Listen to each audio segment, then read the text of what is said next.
Hello जी। अस्सलाम वालेकुम। Welcome to the class. उम्मीद है आप सब खैर खैरियत से होंगे। इंशाल्लाह आज हमारे कोर्स की पहली क्लास होगी। तो आई होप हमारे एक अच्छा जर्नी साथ चलेगा। क्वेश्चन आंसर्स भी इंशाल्लाह हमारे होते रहेंगे। नॉर्मली मैं आपको थोड़ा सा अगर क्लास का पैटर्न बता दूं, हम जिस तरीके से क्लास लेके चलते हैं वो थोड़ा सा ये देखिए, जब हम क्लास स्टार्ट करते हैं 5-10 मिनट हम वेट करते थे कि बाकी लोग भी ज्वाइन कर लेते हैं, और इस दौरान अगर आप में से किसी के क्वेश्चंस होते हैं तो हम वो ले लेते हैं, ठीक है। एंड ड्यूरिंग द फिर उसके बाद लेक्चर ऑब्वियसली होता है, जो भी हमारे हिसाब किताब होता है वो चलाते हैं। एंड देन उसके बाद एंड में भी मेरी कोशिश होती है 10-1 मिनट जो है ना, वो आप लोग के क्वेश्चंस के लिए मैं लाजमी रखता हूँ। हाँ, बीच में भी कभी कभार मुझे अगर ऐसा लगता है कि यार मैं क्वेश्चन ले सकता हूँ तो मैं आप लोगों से कह देता हूँ, ठीक है। तो आपका अगर किसी का क्वेश्चन होता है तो आप फिर पूछ सकते हैं। अच्छा, क्वेश्चन लेने का तरीकेकार क्या होगा? वो जनाब सिंपल है। आपका जो भी क्वेश्चन होगा, आपने रेज हैंड का ऑप्शन यूज करना है। एंड आपका रेज हैंड आएगा। उसके बाद जब मुझे लगेगा मैं क्वेश्चन ले सकता हूँ तो मैं आपका नाम कॉल करूंगा। आपने माइक अनम्यूट कर देना, अपना अपना क्वेश्चन पूछेंगे, हम आपको आंसर करेंगे इंशाल्लाह। और कोशिश आप लोगों ने ये रखनी है कि ड्यूरिंग द क्लास आप अपने माइक म्यूट रखेंगे, और वीडियो भी अपनी अपने ऑफ रखनी है, ठीक है। तो आप लोगों ने सिर्फ मुझे ही देखना है, ठीक है जी। अच्छा।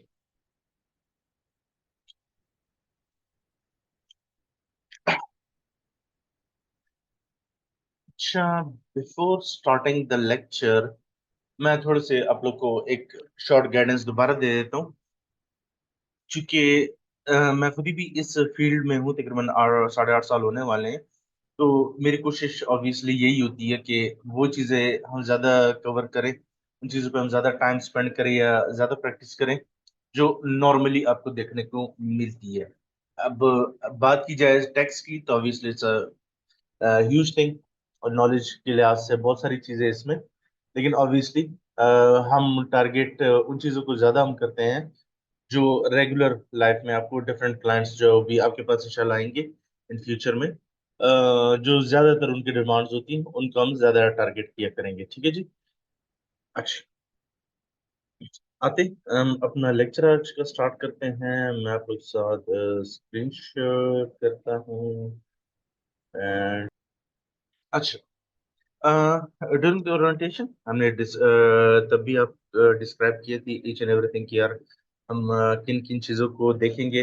मैं थोड़ा सा दोबारा से आपको अगर बता दूं तो हम सबसे पहले देखेंगे पर्सनल टैक्सेशन, ठीक है जी। पर्सनल टैक्सेशन को आप कह सकते हो कि इंडिविजुअल टैक्सेस भी आप बोल सकते हो। जो हमारा फर्स्ट होगा वो होगा पर्सनल टैक्सेशन, इसका हम इंडिविजुअल टैक्स रिटर्न भी आप देसी अल्फाज में कह सकते हैं। और जो यूके में जो नॉर्मली टर्मिनोलॉजी यूज की जाती है इसके लिए वो होती है सेल्फ असेसमेंट टैक्स रिटर्न, ठीक है जी। ये यूके में टर्मिनोलॉजी, या एचएमआरसी वर्डिंग कह देते हैं हम इसको, ठीक है कि एचएमआरसी इसको क्या कहता है। इसको हम बोलते हैं self assessment tax return.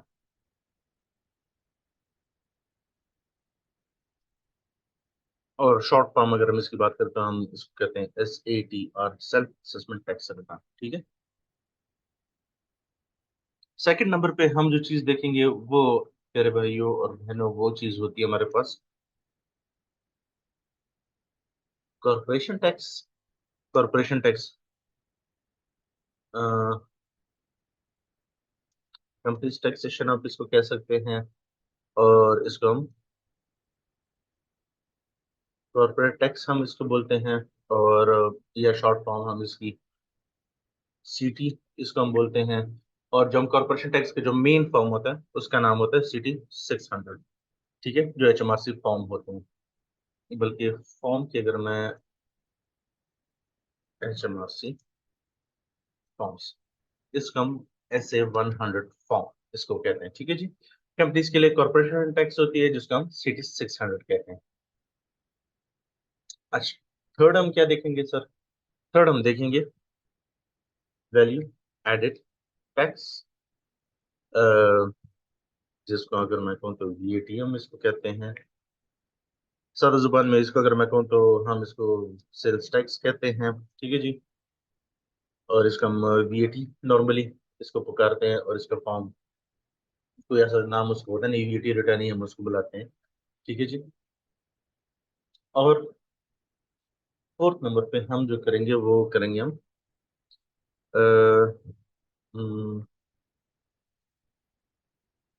Secretarial, spelling ठीक है गलत है माजरत के साथ, लेकिन कंपनी सेक्रेटेरियल हम देखेंगे, ठीक है। जिसमें हम बाय द अगर इसको मैं कंपनीज ना कहूँ तो इसको अगर हम कहें ना इंडिविजुअल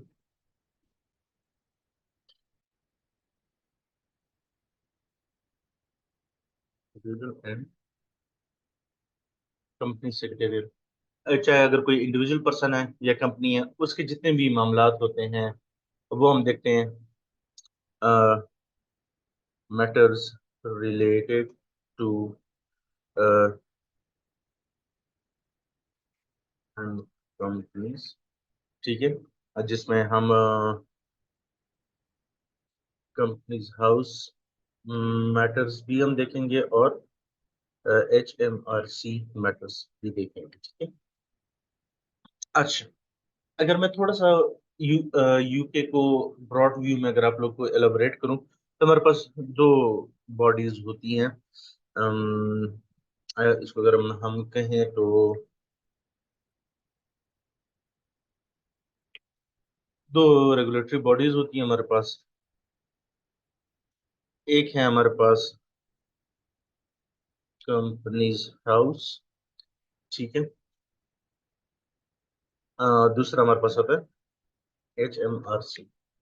अब कंपनीज हाउस जो होती है ना, इट्स अगर आपका पाकिस्तानी बैकग्राउंड है, पाकिस्तानी चीजों का पता है, तो पाकिस्तान के SSCP या क्या जो भी है SSCP, उसको आप कह सकते हो। और ये आप FBR कह सकते हो, ठीक है। यूके का HMRC। कंपनीज हाउस देखती है कंपनीज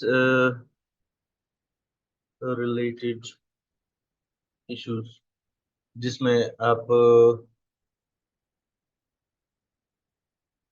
जिसमें आप कह सकते हो कि जनाब अकाउंट्स आ गए, कंफर्मेशन स्टेटमेंट्स आ गई, कंफर्मेशन स्टेटमेंट हो गई है। बाकी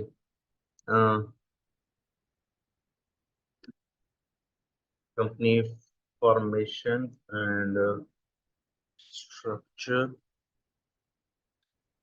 इस रिलेटेड जितने भी आपके मामलात होते हैं, ये आप कंपनीज हाउस इसको देखता है। और FBR क्या करता है, ये होता है टैक्सेस, ठीक है। चाहे वो फिर इंडिविजुअल के टैक्सेस हो,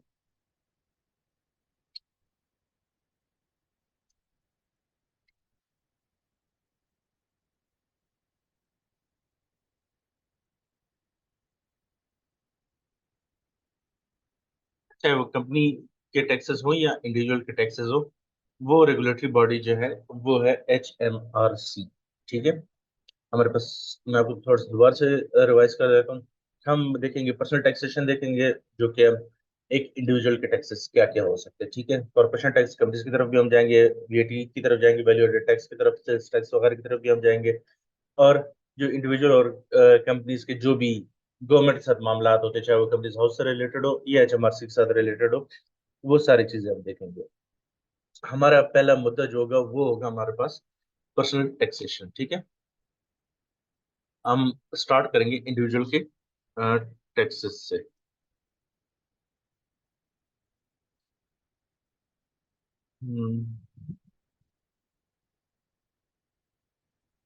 पर्सनल टैक्सेशन, जिसको हम सेल्फ असेसमेंट टैक्स रिटर्न कहते हैं।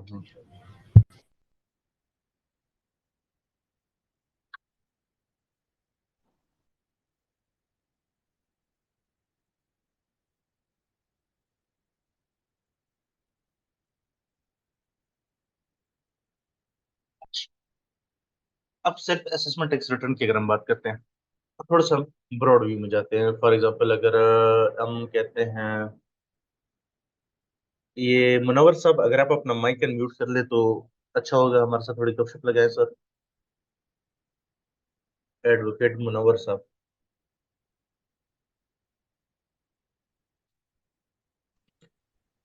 अस्सलाम वालेकुम सर।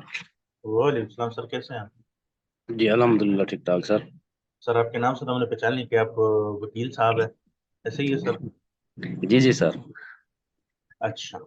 अच्छा प्यारे भाई, ये जो कह रहे हैं कि जरा एक्सेल शीट को जूम आउट कर लें, तो यार आप फोन पे यूज करें तो फोन पे आपको कहाँ सही से नजर, थोड़ी सी अपनी स्क्रीन जूम कर लें तो बेहतर हो जाएगा आप लोग के लिए। जी जी। नहीं, ये किसी ने कमेंट में किया, जावेद भाई ने हमें मैसेज किया। तो थोड़ा सा अपनी फोन पे, जाहिर बात है उस तरह तो सही नहीं नजर आता ना, या लैंडस्केप मोड पे कर ले उसको। अच्छा। मुनव्वर भाई, मसला कुछ ऐसा है हमारा कि जी सर। जिस तरह पाकिस्तान में इंसान रहते हैं, यूके में भी जाहिर बात इंसान ही रहते हैं। अब रहने सहने के लिए दिहाड़ी मजदूरी करनी होती है, ठीक है जी। अब जी दिहाड़ी मजदूरी के डिफरेंट तरीके हैं सर। अगर देखा जाए तो पाकिस्तान में एक बंदा घर चलाने के लिए या जिंदगी गुजारने के लिए क्या काम करता है, या कोई नौकरी करता है, या कोई ठेला लगाया होता है उसने, या कोई कंपनी बनाई होती है, या उसकी कोई जायदादें होती हैं, उसे किराए शराए आ रहे होते हैं। यही मामला होते हैं ना, ऐसे ही है सर। जी सर सही है बिल्कुल। तो चूंकि यूके में भी हमारी तरह इंसान ही रहते हैं, तो वहां पे भी कुछ ऐसी ही चीजें लोग करते हैं। तो सोर्सेज ऑफ इनकम अगर हम थोड़ा सा डिस्क्राइब करें कि नॉर्मली एक नॉर्मल इंसान की, जो कि दुनिया के मेरे ख्याल में किसी भी हिस्से में रहता हो, वो इस तरह के ही काम करता होगा। तो अगर हम थोड़ी सी कुछ एग्जांपल्स यहाँ पे लिख लें।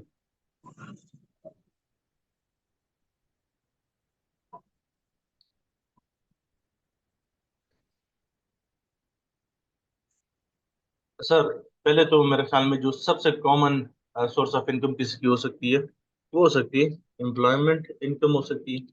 ऐसे ही सर, कोई जॉब बंदा कर रहा होगा, ऐसे ही है। जी बिल्कुल ऐसे ही। अच्छा। सेकंड नंबर पे जो मोस्ट कॉमन अगर कोई सोर्स ऑफ इनकम हो सकती है, तो उसको अगर मैं सोल ट्रेडर कह लूँ, या उसको मैं सेल्फ एम्प्लॉयड कह लूँ, सेल्फ एम्प्लॉयमेंट कह लूँ, ठीक है जी। या हाँ जी। इसको अगर हम थोड़ा सा और एक्सटेंड कर ले तो बिजनेसमैन, नॉट कंपनी, ऐसे ही सब यही जी चीजें सर। हो सकती हैं। तीसरे नंबर पे ऐसी क्या सोर्स ऑफ इनकम आपको नजर आती है कि लोग, अगर कोई बंदा जॉब कर भी नहीं कर रहा, कोई उसका छोटा मोटा कारोबार भी नहीं है, तो और क्या कोई इनकम हो सकती है उस बंदे की?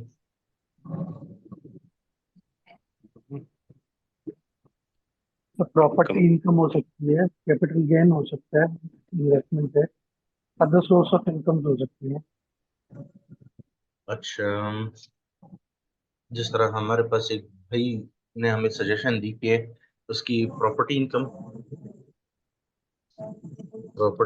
हो सकती है, जिसको हम रेंटल इनकम भी कह सकते हैं।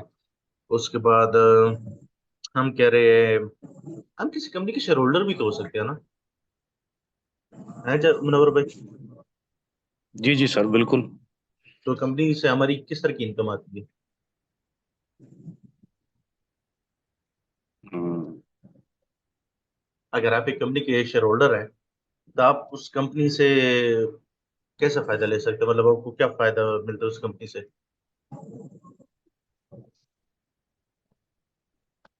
डिविडेंड। और जो आप कंपनी से आपको रिटर्न मिलता है उसको कुछ बोला जाता है? सर उसे डिविडेंड कहते हैं। Dividend sir. डिविडेंड कहते हैं, डिविडेंड्स पे बोलते हैं। अच्छा। ऐसे भी तो हो सकता है, मेरे पास बैंक में पैसे पड़े हुए हैं और मुझे उस पर इंटरेस्ट आ रहा है। सही है, हमारे पाकिस्तान में थोड़ा ये चीज़ें हम डिस्करेज की जाती है, हराम हलाल, हमारे मजहब की वजह से। लेकिन गुरु के लिए तो ऐसा कोई मसला नहीं होता। तो अगर मेरे पास पैसे पड़े हुए हैं, मैंने कोई सेविंग अकाउंट में रखे, मुझे इंटरेस्ट आ रहा है, इंटरेस्ट इनकम भी मेरी हो सकती है, ठीक है जी। इंटरेस्ट इनकम के अलावा अगर मैं बात करता हूँ तो हमारे पास कैपिटल गेन्स भी हो सकते हैं। हमारे पास कोई प्रॉपर्टी है, कोई एसेट है, किसी कंपनी के शेयर्स पड़े हुए हैं, वो हमने बेच दिए, उस पर हमें प्रॉफिट हुआ तो वो भी हमें मिल सकता है। तो ये हमारे पास कुछ सोर्सेज ऑफ इनकम कहलाई जाती है, ठीक है। यस,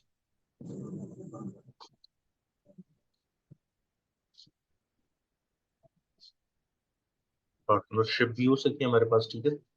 दो या दो से ज्यादा बंदे अगर आपस में उन्होंने पार्टनरशिप की हुई है तो वो हो गई हमारे पास।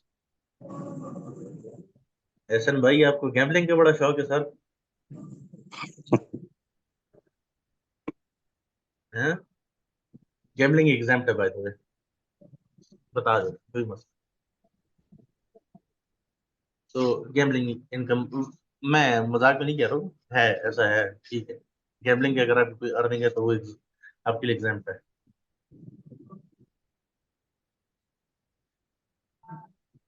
अच्छा, पार्टनरशिप आ गई है। नॉर्मली अगर आप देखा जाए, प्राइज मनी आप बात करें तो वो भी एग्जाम होती है सर, ठीक है सर। जो इस तरह की चीजें होती है वो आपको एग्जाम। तो ये एक इंडिविजुअल जो है ना, वो अगर दुनिया में कहीं भी रह रहा हो, हम for the time being UK की बात करें, तो वो इनमें से कोई ना कोई काम कर ही रहा होता है टू सस्टेन, ठीक है, जिंदगी गुजारने के लिए। ये इनमें से कोई ना कोई सोर्स ऑफ इनकम उसकी हो सकती है। अच्छा, अब मैं थोड़ा सा एक चीज करना ये चाहूंगा कि ओके, थोड़ा सा अब हम आते हैं इसके टैक्स रेट्स का, ठीक है जी। अगर आप ये सोर्सेज ऑफ इनकम है तो आपको इसके ऊपर टैक्स क्या देना पड़ता, ठीक है जी।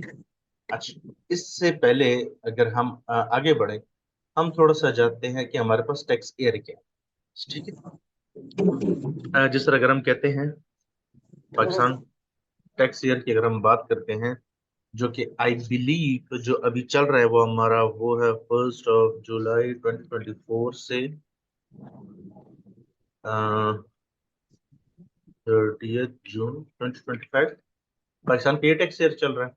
अगर हम यूके की टैक्स ईयर की बात करते हैं तो यूके का टैक्स ईयर थोड़ा सा अनयूजुअल सा है, लेकिन है ऐसा ही, तो हम उसी को ही फॉलो करेंगे।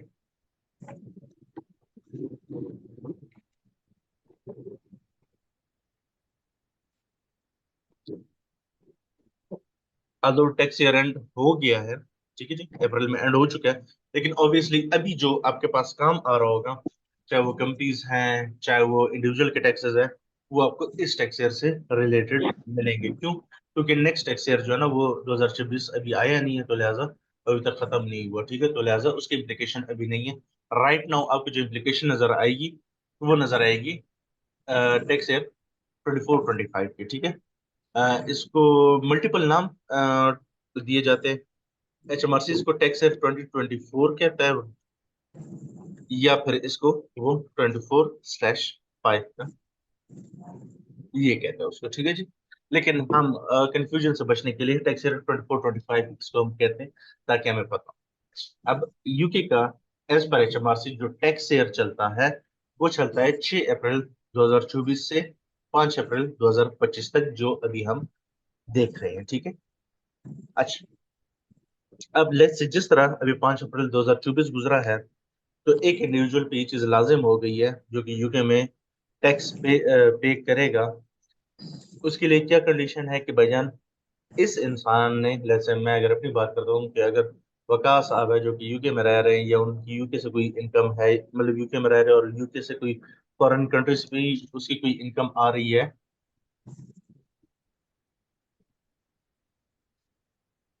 बातें बीच में निकल आ रही हैं यार, फॉरेन इनकम भी आ जाती है हमारे पास,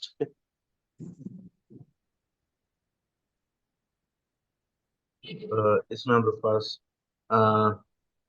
डिविडेंड्स भी हो सकते हैं, इंटरेस्ट भी हो सकती है, और अदर इनकम जो अनस्पेसिफाइड हो के, मतलब आपको कैटेगरी नहीं मिल रही है, अब उसको एज अ जनरल हेड में एज अदर इनकम भी ट्रीट कर सकते हैं।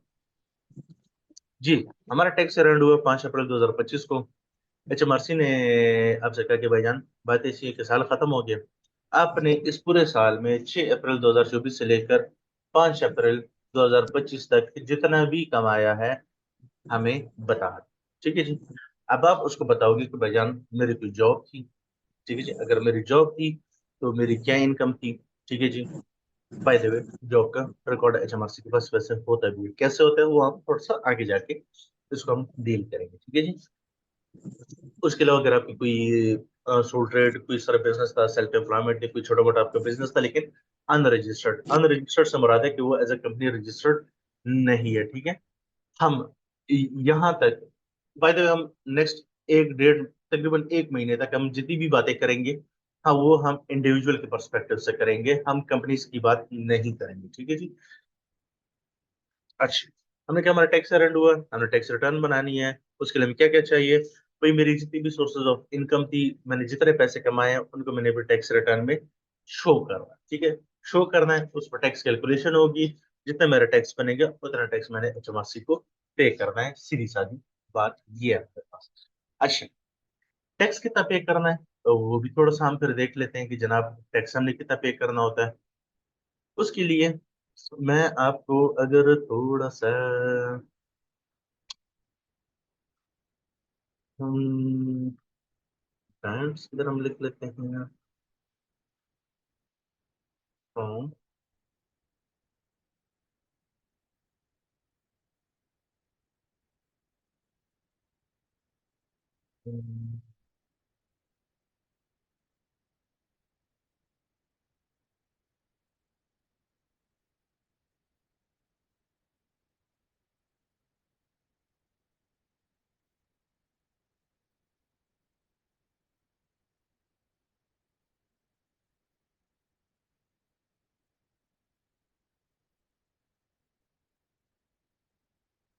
मुझे कौन थोड़ा सा। नहीं आ रही है आपकी जी, आवाज, नहीं आ रही थी, अभी आ रही है। तो क्योंकि मैं बोल नहीं रहा था सर, मुझे आप लोग एक सेकंड दें, मैं पहले आपको फॉर्मेट बना देता हूँ, देन उसके बाद हम उसको इजीली डिस्कस करते हैं कि भाई क्या क्या है हमारे पास। ठीक है जी। अच्छा जी, टैक्स रेट्स की अगर हम बात करते हैं, हमारे पास पहला आता है बेसिक, बेसिक रेट बैंड हम उसको बोलते हैं। उसके बाद हमारे पास आ जाता है हायर रेट बैंड आ जाता है। और उसके बाद हमारे पास एडिशनल रेट बैंड आ जाता है। ठीक है जी।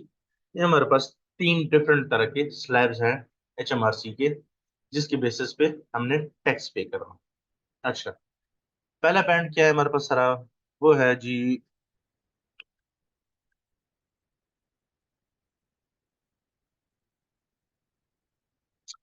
वो हम है £1 से लेकर 37,700 तक के हमारे पास बैंड। ठीक। हम्म,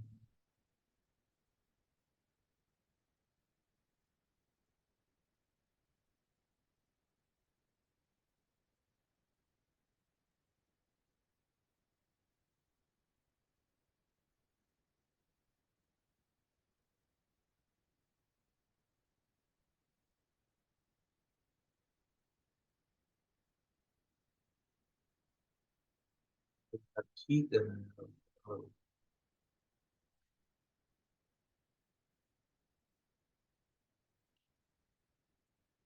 हायर रेट बैंड हमारे पास आ जाता है। हायर रेट बैंड क्या है? 37,700 से हमारे पास ये बैंड चलता है 125, 140 पाउंड। ठीक है जी।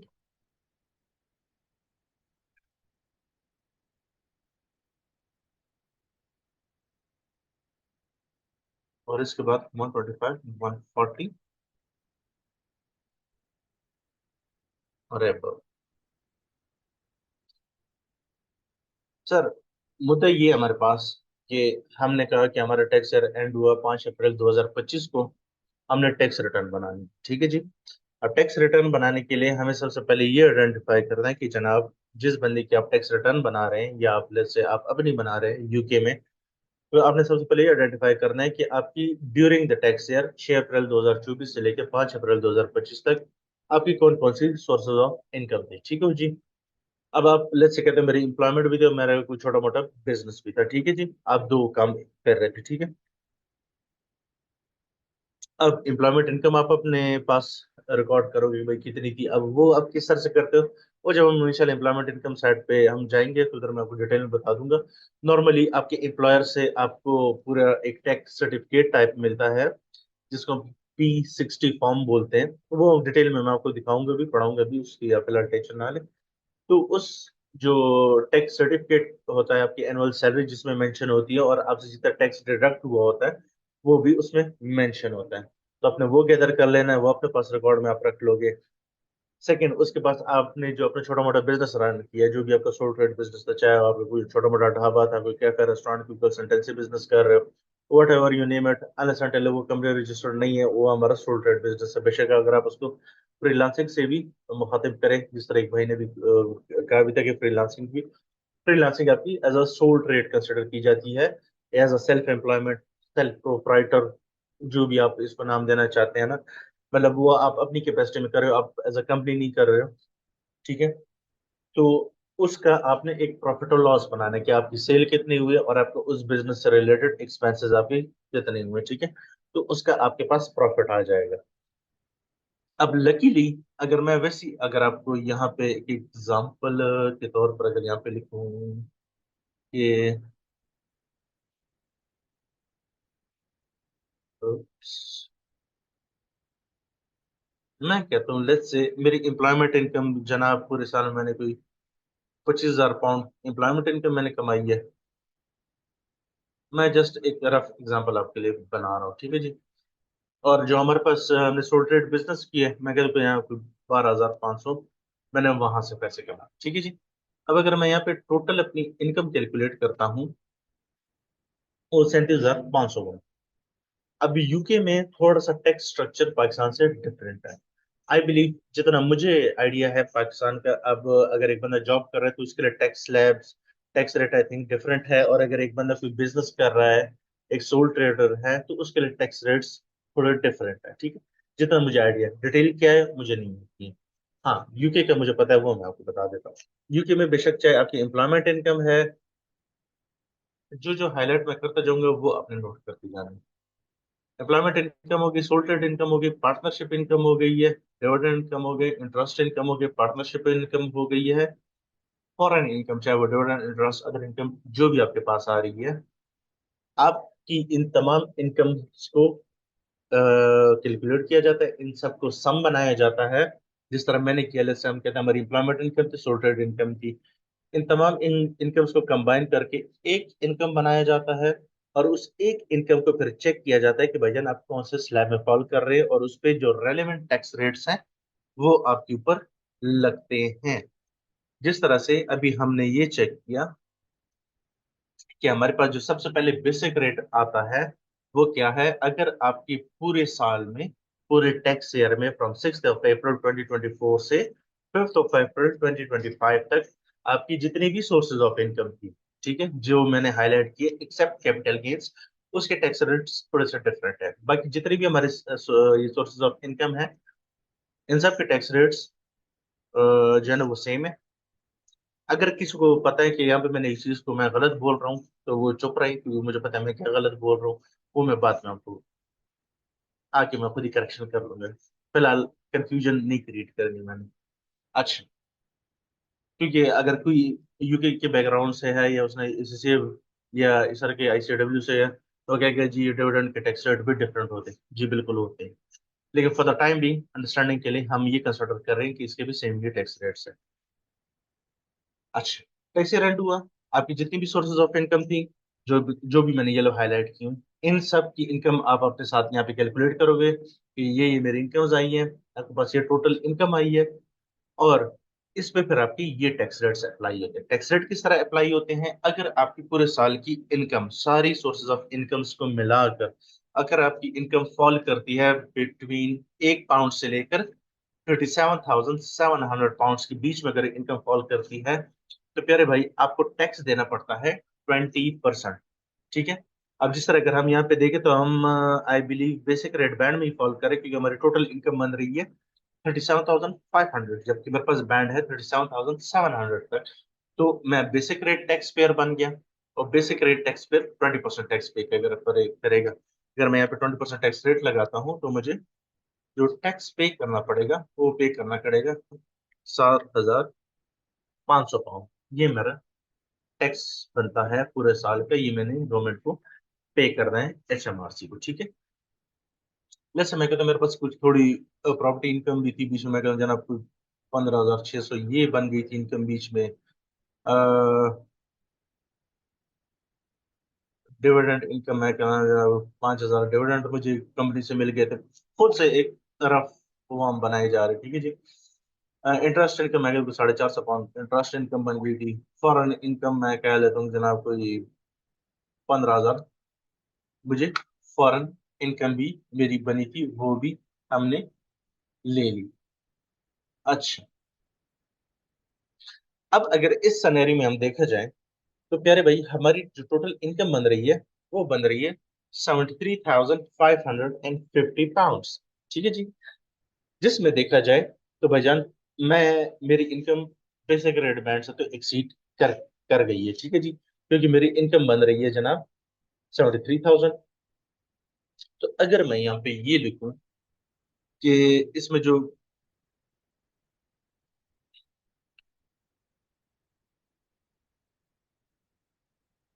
जो बेसिक रेट बैंड है उसकी मेरी लिमिट है 37,700 बनती है।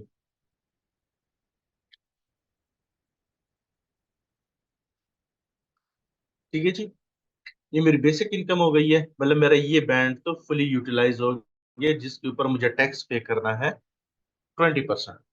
अच्छा, मतलब इस 73,550 पाउंड में से 37,700 की इनकम पे मुझे टैक्स पे करना होगा 20%। बाकी इनकम मेरी कितनी बचती है, अगर हम यहाँ से कैलकुलेट करें टोटल ये इनकम की बेसिक रेट बैंड मैंने लेस किया, तो मेरे पास 35,850 पाउंड मेरी इनकम बची, जो कि जाएगी हायर रेट बैंड में। ठीक है,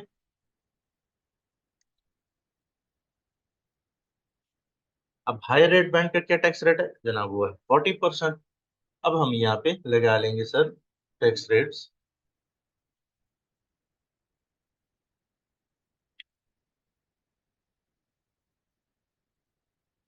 और मेरे जो इनकम टैक्स लाइबिलिटी बनेगी वो बनेगी 21,880 पाउंड।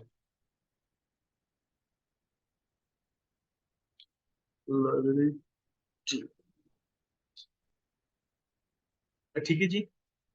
और लेट्स अगर हम कहते हैं हमारी इनकम 1,25,000 से ऊपर भी चली जाती है, तो 1,25,140 पाउंड से जितनी भी मेरी इनकम ऊपर जाएगी उस पर फिर फ्लैट मेरा 45% टैक्स लगेगा, चाहे वो फिर उसके आगे 5 मिलियन 10 मिलियन 50 मिलियन ही क्यों ना हो, उस पर स्ट्रेट 45% फिर टैक्स लगेगा। इन शॉर्ट थोड़ा सा अगर समरी को हम रिवाइज कर ले, एक इंसान जिसने यूके में टैक्स रिटर्न जमा करानी है वो टैक्स ईयर 2024-25 जो कि स्टार्ट होता है 6 अप्रैल 2024 से एंड हुआ 5 अप्रैल 2024 पे, इसकी टैक्स रिटर्न बनानी है। उसके लिए इसे क्या चाहिए कि उसने ड्यूरिंग द टैक्स ईयर जो जो इनकम जनरेट की है जिस जिस सोर्स ऑफ इनकम से, उन सबको उसने ऐड अप करना है। उस ऐड अप करने के बाद चेक करना है कि भाई आप कौन से टैक्स ब्रैकेट में फॉल करते हो। अगर तो आपकी इनकम 37,700 से कम बन रही है तो आपकी सारी इनकम पे 20% टैक्स लगेगा, और अगर आपकी इनकम 37,700 से एक्सीड हो रही है बट लेस देन 1,25,140 पाउंड है, तो पहले 37,700 पे आपको 20% टैक्स देना पड़ेगा, और 37,700 से लेकर अप टू 1,25,140 पाउंड, जो कि आई बिलीव बनती है मतलब 37,700 से आगे की जो 87,440 की अमाउंट है उस पर आपको 40% टैक्स देना पड़ेगा। और अगर आपकी इनकम 1,25,140 पाउंड से भी ज्यादा हो जाती है तो उस पर आपको 45% टैक्स देना होगा।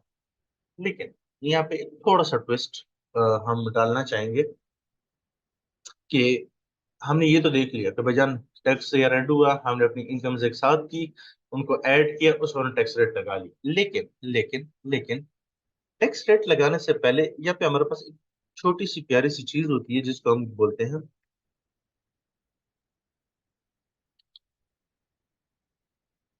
Personal allowance. ठीक है जी। पर्सनल अलाउंस क्या चीज होती है सर?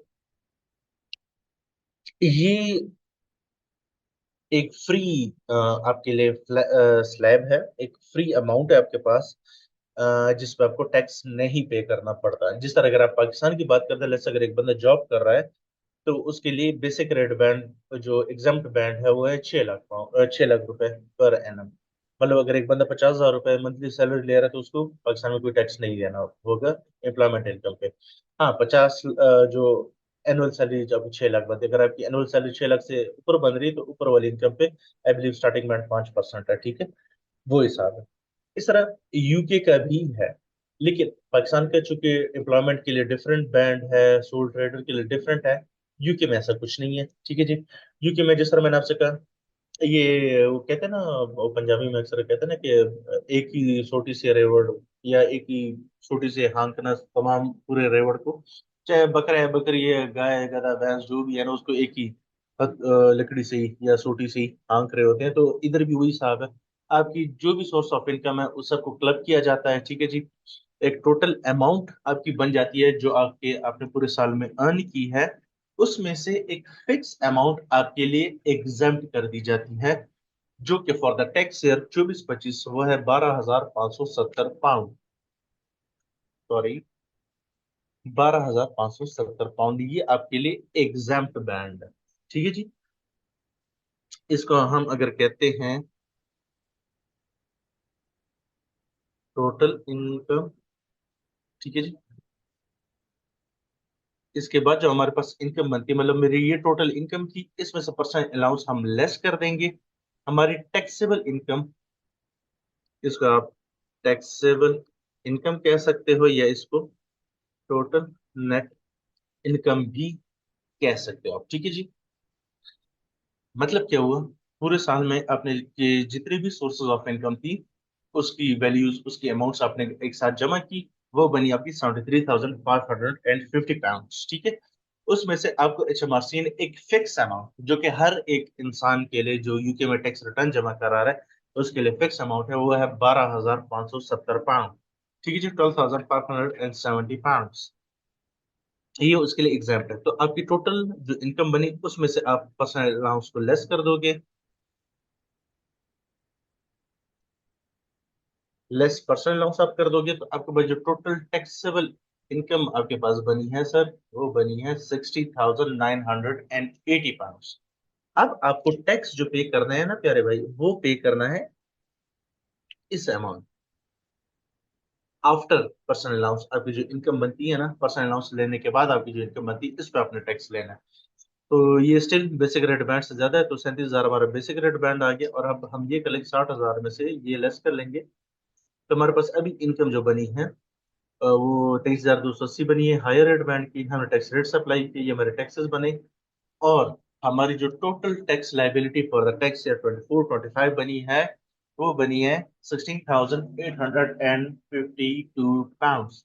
और ये टैक्स रिटर्न जमा कराने की डेडलाइन जो है ना सर आपके पास इस टैक्स ईयर की, वो है 31 जनवरी 2026। ठीक, तकरीबन 10 महीने ये बनते हैं, आपके पास टाइम होता है 10 ही बनते हैं ना अप्रैल में। हाँ, तकरीबन 10 महीने आपके पास बनते हैं। तो विद इन 10 मंथ्स 31 जनवरी 2026 से पहले आपने ये सारी हरकत करनी है और ये पैसे HMRC को पे करने हैं। अच्छा, अब यहाँ तक किसी भाई को किसी चीज में कोई कंफ्यूजन आ रही है तो वो अपना हाथ खड़ा कर सकता है।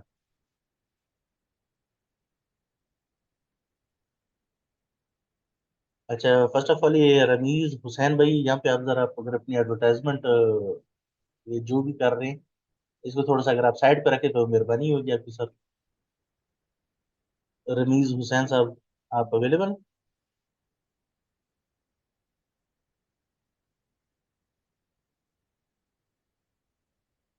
काइंडली जरा ये चीज अवॉइड करें, थोड़ा प्रोफेशनल नहीं लगता बंदा। अच्छा। जी अब्दुल मनान भाई, पूछिए सवाल। जी अस्सलाम वालेकुम सर। वालेकुम सलाम जी सर। अच्छा सर, मेरा क्वेश्चन ये है कि सपोज अगर किसी बंदे की पर्सनल इनकम जी। 50,270 बनती है, ठीक है, वो 50,200। 70, वो ऐसे के 37,700 और प्लस 12 एग्जाम्पशन जो है हम्म। पर्सनल अलाउंस, तो फिर भी वो आप क्या कह रहे, 50,200 कह रहे हो? जी 50,270। 200 साउंड। हाँ हाँ, मैं समझ गया आप जो कहना चाह रहे हो। तो आप जी, बेसिक रेट बैंड में आ जाओगे ना। फिर भी बेसिक में आएंगे हम। हाँ। देखो, ये जो आपको मैंने अभी यहाँ पे फॉर्मेट बताए हैं ना, जी जी, ये चाहे वो बच्चे से बच्ची की टैक्स रिटर्न है, चाहे वो बिलियनियर की टैक्स रिटर्न है, यही हिसाब चलेगा सर उसका। ठीक है सर। सही है। जो जी आप थैंक सिनेरियो कह रहे हैं ना कि let's say आप पर्सनल अलाउंस डिडक्ट करने की वजह से आप बेसिक रेट बैंड में आ जाते हो, तो अच्छी बात है ना, क्या आगे आपको टैक्स कम देना पड़ जाएगा, तो ठीक ये तो है। अच्छी बात है। और अगर सही। सर इससे बिलो में आते हैं 37,700 से, तो फिर वो एग्जाम्प्ट होगा। एग्जाम क्यों होगा? 12,570 से अगर आपकी इनकम कम है, फिर आपका हाँ जी टैक्स जी जीरो जी, फिर बनेगा। जी जी हाँ, बिल्कुल, मैं यही क्योंकि यही 37,700 पे तो इस 37,700 से बिलो इनकम पे 20% टैक्स लगेगा आपको ना। ठीक है। ठीक है। हाँ। ठीक। लेकिन आफ्टर डिडक्टिंग पर्सनल अलाउंस, फिर आप जो इनकम फॉल करेगी between £1 and 37,700। By the way, जो मैंने आपको बैंड्स लिख के दिए हैं ना, जी इसको जी, आप कह सकते हो आफ्टर डिडक्टिंग पर्सनल अलाउंस। ठीक है। Okay, thank you sir. ये थैंक आपकी जो इनकम है ना, ये इनकम, इस इनकम पे ये टैक्स रेट्स अप्लाई होते हैं। ठीक है। ये इनकम आपने देखनी है कि ये किस बैंड में फॉल कर रही है। Thank you sir, thank you so much. और असद नबील साहब।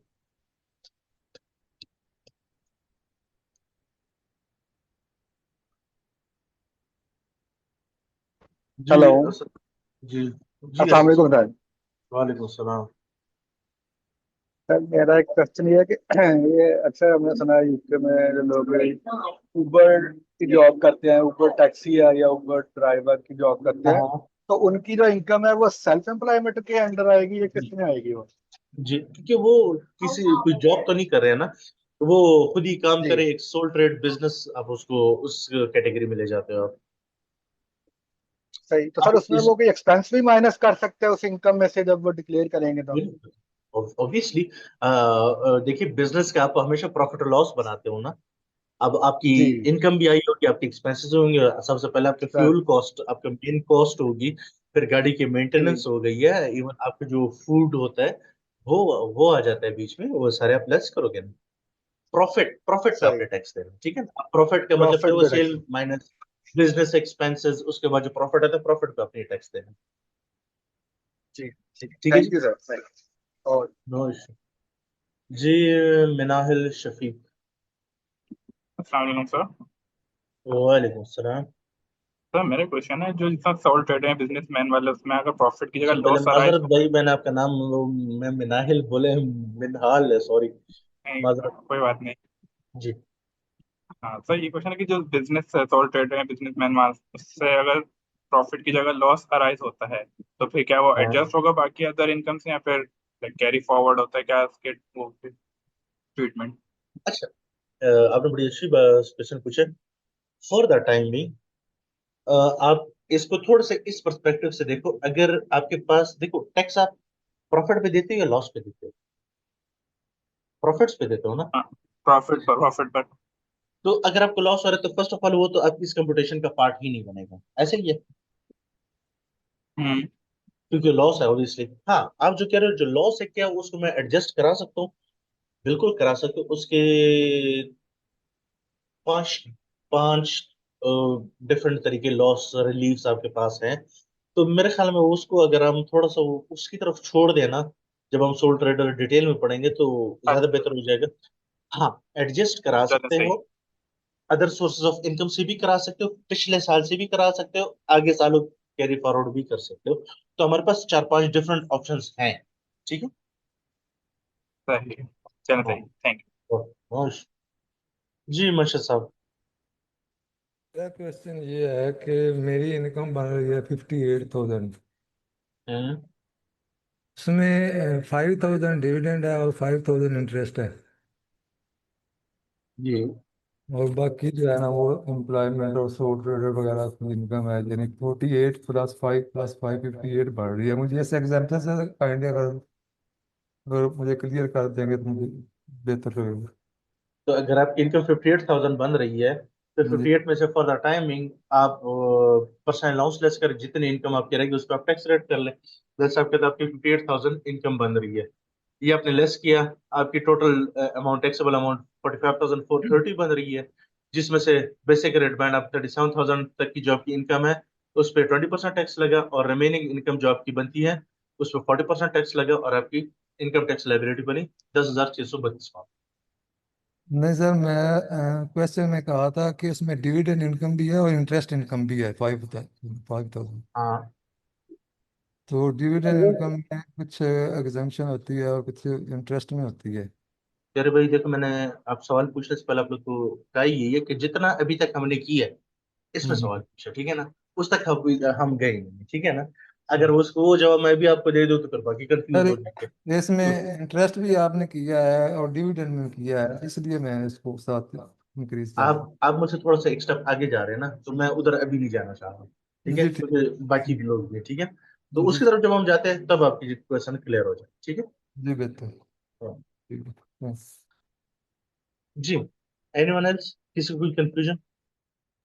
अच्छा सर, आपने इसमें डेडलाइन जो है वो 31 जनवरी की दी है, तो ये deadline for submission of returns है या पेमेंट की भी डेडलाइन दी है?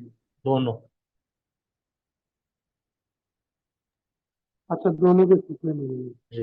एंड सॉरी, लेकिन आप लोगों ने जो भी सॉल्व करें तो प्लीज रेज हैंड किया करें, ठीक है, माइंड ना कीजिए इस चीज को, थोड़ा क्लास का डेकोरम हम रखेंगे, ठीक है। जी शफात सईद साहब। अच्छा, अस्सलाम वालेकुम सबको। वालेकुम सलाम सर। मैंने सैलरी से रिलेटेड क्वेश्चन पूछना था कि जैसे अदर बेनिफिट्स मिलते हैं फर्म से, तो क्या वो सारे सैलरी का पार्ट होंगे या कुछ पार्टली उसका पार्ट बनेंगे? लाइक कुछ हमें पाकिस्तान में डिफरेंट होता है कि अगर हम पर्सनल यूज़ के लिए कार मिलती है तो उसके रेट्स कुछ एग्जेम्प्ट हो जाते हैं, कुछ इंक्लूड हम्म। होते हैं। तो प्लीज़ थोड़ा सा एलेबरेट कर देंगे कि सैलरी हम किसको कहते हैं वहाँ पे। Thank you. अच्छा, आप जो जो सवाल आपने पूछा ना शफात भाई, आप सही कह रहे हैं। एम्प्लॉयमेंट इनकम से मुराद फॉर द टाइम बिंग तो मैं आप लोग को सैलरी ही बता रहा हूँ, ठीक है। आप जिस चीज की बात करें उसका हम जो टैक्स लैंग्वेज है उसमें हम उसको कहते हैं टैक्सेबल बेनिफिट्स, ठीक है। टैक्सेबल बेनिफिट में हमारे पास क्या क्या चीजें आती है, लेट्स से आपको गाड़ी दी हुई है चलाने के लिए, ठीक है जी, चाहे वो बिजनेस पर्पज के लिए, बिजनेस के लिए भी करो, लेकिन आप पर्सनल यूज के लिए भी कर रहे हैं, ठीक है जी। सेकेंडली, अगर आपको घर दिए हुए रहने के लिए फ्यूल आपको मिल रहा है, या आपको कोई मशीन इक्विपमेंट आपको गिफ्ट कर दी गई है कंपनी की तरफ से, तो ये सारी चीजें जो है टैक्सेबल बेनिफिट में आती हैं। हाँ, कुछ चीजें एग्जाम्प्ट में भी आती है, जिस तरह फूड वाउचर्स वगैरह हो गए हैं, या आपको रिएलोकेशन अलाउंस मिल जाता है जॉब की वजह से। इस तरह की कुछ अलाउंसेस वो हम डिटेल में मैं इंशाल्लाह आप लोगों को बताऊंगा कि क्या क्या एग्जाम्प्ट होता है, क्या क्या टैक्सेबल होता है। लेकिन अगर आपको बस सादा अल्फाज में बता दूं, जो कि हम नेक्स्ट इंशाल्लाह एम्प्लॉयमेंट इनकम में डिटेल में भी उसको देखेंगे। एम्प्लॉयमेंट इनकम पे जिस तरह मैंने आपको बताया ना, हमें एक एनुअल टैक्स समरी मिलती है हमारे एम्प्लॉयर की तरफ से, जिसको हम बोलते हैं P60, ठीक है। इसमें हमारे पास मेंशन होता है कि आपकी एनुअल सैलरी क्या थी, एंड उसमें से आपका इनकम टैक्स डिडक्शन कितनी हुई है, ठीक है ना। तो वो इनकम टैक्स डिडक्शन जो है ना वो आपकी इस टैक्स लाइबिलिटी से फिर एडजस्ट भी होती है, क्योंकि आपसे एडवांस में टैक्स डिडक्ट होते हैं, जिस तरह हमारे पाकिस्तान में होता है, हमें नेट सैलरी मिलती है, यूके में भी नेट सैलरी मिलती है, तो जो टैक्स आपने ऑलरेडी पे किया होता है वो आप एडजस्ट करते हो इस टैक्स लाइबिलिटी के साथ, ठीक है। अच्छा, सेम थैंक इसी यू। तरह अगर आपको अगर कोई टैक्सेबल बेनिफिट मिल रहा होता है ना सही साहब, तो उसके लिए अलग से एक फॉर्म आपको आपका एम्प्लॉयर देता है, जिसको हम बोलते हैं P11D। एक फॉर्म मिलता है P11D फॉर्म, वो आपका एम्प्लॉयर आपको प्रोवाइड करता है।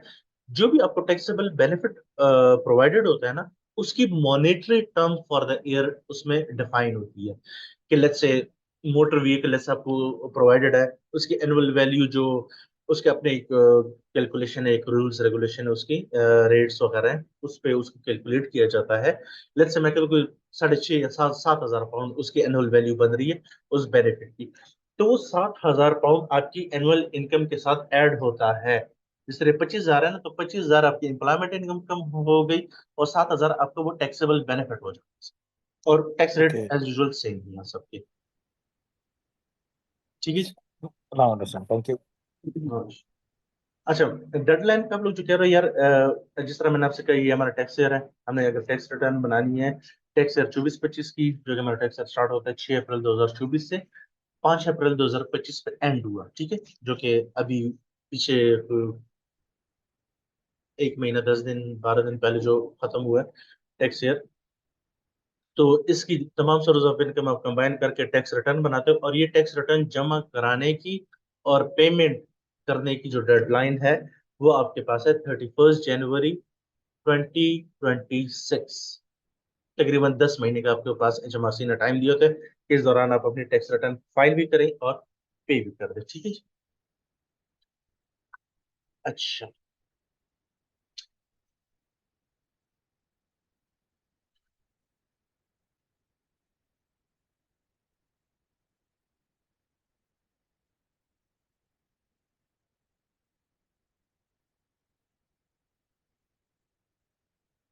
अच्छा, अभी अगर हम बात करते हैं डिविडेंड इनकम की, थोड़ा सा अगर हम इसको चेंज कर लेते हैं। सर, डिविडेंड इनकम के टैक्स रेट्स डिफरेंट है बाकियों से। हो गया, कुछ ज्यादा बात हो गया, ठीक है जी।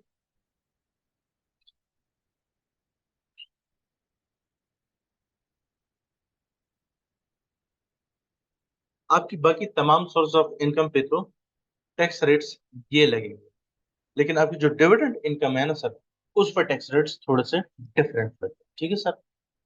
डिफरेंट कैसे कि जो बेसिक रेट बैंड जो है ना आपके पास सर, उस पे टैक्स लगता है आपके डिविडेंड इनकम पे 8.75%। ठीक हो गया सर।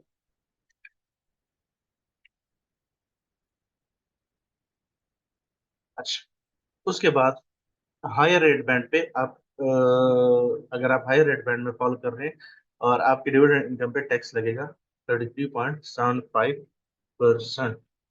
और एडिशन रेट बैंड में अगर आपकी डिविडेंड इनकम फॉल करती है तो उसको 39.35% टैक्स लगता है डिविडेंड। सिर्फ डिविडेंड के लिए ये टैक्स रेट्स डिफरेंट हमारे, ठीक है जी।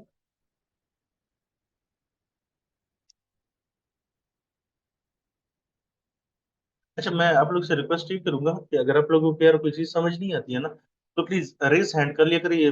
चैट बॉक्स जो है ना, ये मुझे थोड़ा सा, मेरा अक्सर ध्यान नहीं होता, मेरा इतना ध्यान नहीं होता, तो आप रेज हैंड करके फेस टू फेस क्वेश्चन पूछ सकते हैं। मिर्जा उजैर बेग, अगर आपको प्लीज क्वेश्चन है तो प्लीज आप माइक अनम्यूट कर ले, पूछ लें। अस्सलाम वालेकुम। अच्छा सर, वालेकुम जस्ट सलाम। मैं ये कैलकुलेशन ज़रा समझना चाह रहा था कि ये ज़रा इसको ज़रा दोबारा से ब्रीफ कर दें, ये बेसिक रेट बैंड्स की और हायर रेट बैंड्स की, ये जो आपने नीचे कैलकुलेशन की है। ये जो नीचे कैलकुलेशन किया हमने, जी जी। अच्छा, अब हम कह रहे हैं let's say हमारी इन टोटल इनकम बनी थी 58,000 पाउंड। उजैर भाई आप साथ ही रहिए जी ताकि जी हम आपसे बात भी करें। जी हमने जी कहा सर। हमारी टोटल इनकम बनी 58,000 पाउंड, ऐसे जी ही। जी जी सर। उसमें से हमें टैक्स फ्री अलाउंस मिलता है जिसको हम कहते हैं पर्सनल अलाउंस, ठीक है जी, जी 12,570। वो हमने लेस करा दिया, तो हमारी टैक्सेबल इनकम जो बनी है वो बनी 45,430 पाउंड। ठीक है सर। अब इस पर जब मैं टैक्स रेट लगाने की बारी मेरी आती है तो एचएमआरसी कहता है अगर आपकी इनकम 37,700 से कम है तो उस पर मैं टैक्स लगाऊंगा कितना, 20%। 20%। ठीक है। और अगर आपकी इनकम 37,700 से अबव है बट लेस देन 125,140 के बीच में फॉल करती है तो उस इनकम पे मैं 40% टैक्स लगाऊंगा, राइट। ठीक है। अब आपको लगता नहीं है कि आपकी 45,000 इनकम जो है वो इस बैंड को एक्सीड कर रही है? जी बिल्कुल।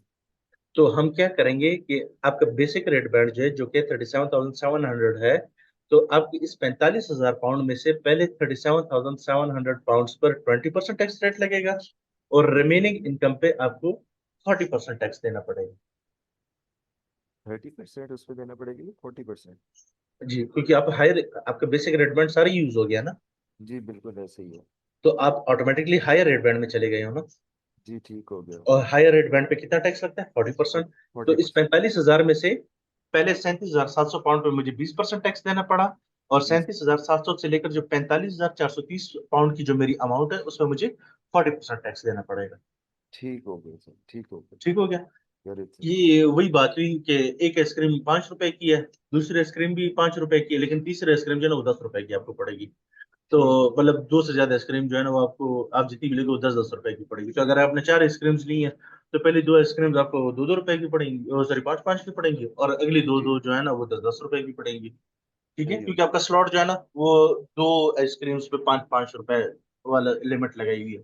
तो सेम सही हो। इसी तरह ही आपके बैंड्स हैं, उन्होंने लिमिट किए हुए, अगर आपकी इनकम 37,700 से अंडर है तो उस पर 20% है, अगर उससे एक्सीड हो रही है तो एक्सीडेड अमाउंट पर 40% लगेगा, अप टू 1,25,140 पाउंड, और 1,25,140 पाउंड से भी जो इनकम एक्सीड होगी उस हम्म। पे आपको 45% टैक्स देना पड़ेगा।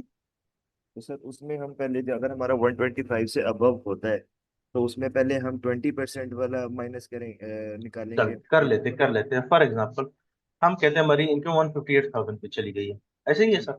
ठीक है। अच्छा, अब बेसिक रेट बैंड तो हमारा सेम ही रहेगा 37,000, ठीक है। बिल्कुल। अब थोड़ा सा आप लोग यहाँ पे गौर करें, हायर रेट बैंड में कितनी इनकम मेरी आएगी। हमने हायर रेट बैंड 1 पाउंड से नहीं स्टार्ट हो रही, ये आपने ध्यान देना है। ये स्टार्ट हम्म। हो रहा है 37,700 से one lakh hmm. Twenty five thousand one forty pound तक जा रहा है। तो हम्म। अगर मैं यहाँ पे करता हूँ प्लस 1,25,140 माइनस थर्टी जी seven thousand seven hundred pound, ठीक है। जी तो जी। मेरी 87,000 की जो अमाउंट है उसमें 40% टैक्स लगेगा, और ठीक मेरी है। रिमेनिंग इनकम जो बचेगी ना, बेसिक भी लेस किया हायर भी लेस किया, रिमेनिंग अमाउंट मेरी 20,290 बनी, इसमें मुझे 45% 45। टैक्स देना पड़ेगा। और अगर हम इसको भी यहाँ पे कर लेंगे तो मेरी सर जो इनकम टैक्स बन रहा है वो बन रहा है 51,646 pound. Okay okay sir, okay okay. ठीक है। थैंक यू जी sir, thank you very much. और जी निदा अर्शद, पूछिए प्लीज।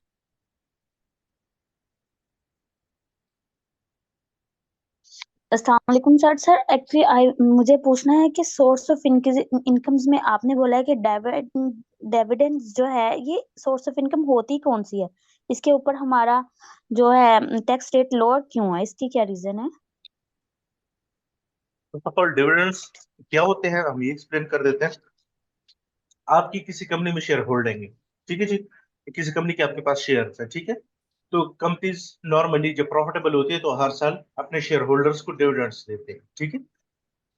तो वो डिविडेंड अगर आपकी भी या जिस बंदे की आप टैक्स रिटर्न बना रहे हैं उसकी भी अगर किसी कंपनी में शेयर होल्डिंग है, या किसी कंपनी के वो मालिक है, शेयर होल्डर है, 100% हो, 50% हो, 5%, 10%, जितनी भी उसकी शेयर होल्डिंग होगी उसके मुताबिक कंपनी जब उसको डिविडेंड देगी तो उस डिविडेंड पे उसको अपनी पर्सनल टैक्स रिटर्न में टैक्स पे करना पड़ेगा, ठीक है जी। जिस तरह बाकी सोर्सेज ऑफ इनकम हो गई है। अब आप बात कर रही हैं कि यार इसके टैक्स रेट्स कम क्यों हैं।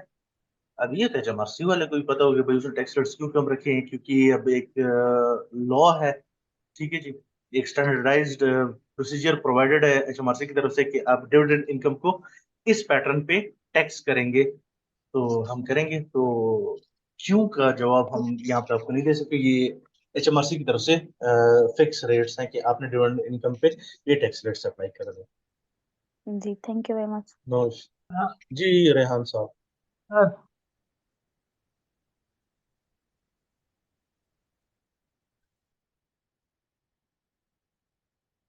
ओके, अच्छा। अब हमने थोड़ा सा यहाँ पे जिक्र ये किया था, अगर मैं यहाँ पे अपनी इनकम दोबारा रिवाइज कर लेता हूँ ना सर।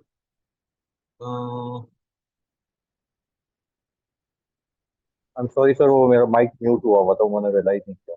पूछ जी सकता हूँ कुछ सवाल सर। अभी?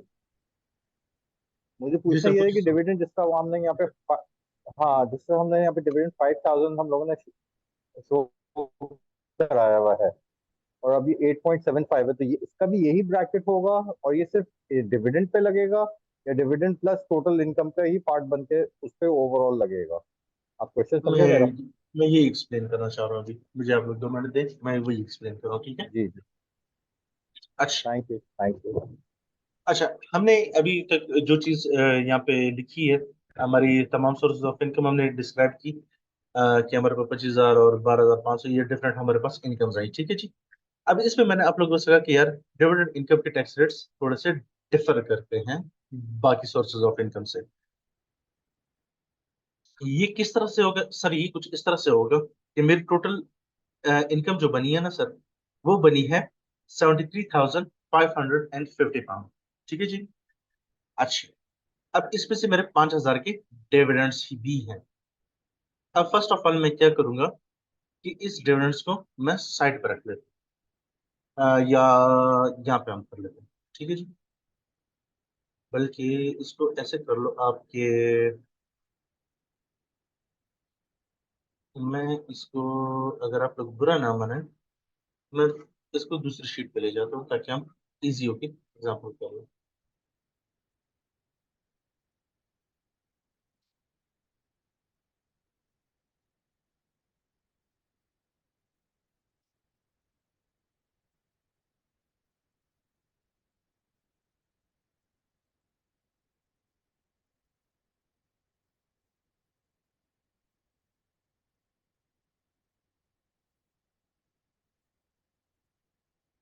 अच्छा, ये हमारी तमाम टोटल जो है ना हमारे पास सोर्स ऑफ इनकम आ गई है हमारे पास।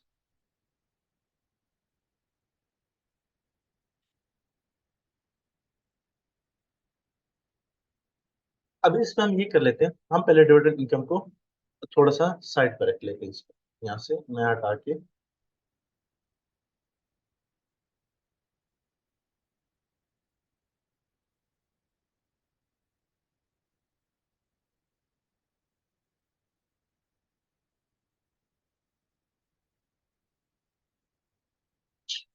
मैंने डिविडेंड को साइड पे कर लिया, तो मेरी टोटल इनकम क्या बनी है सर? 68,550 पाउंड, ठीक है सर। इसमें से मैं पर्सनल अलाउंस लेस करा दूंगा, जो कि बना 12,570 पाउंड, मेरा पर्सनल अलाउंस बना। और मेरे पास टैक्सेबल इनकम जो मेरी बनी है सर, वो बनी है 55,009, ठीक है जी। ये आ गई। अब इस पे अगर मैं अभी अपनी टैक्स रेट्स अप्लाई करता हूँ, ठीक है जी, तो मेरे पास पहले टैक्स रेट जो है ना, जो हमारे पास है बेसिक रेट,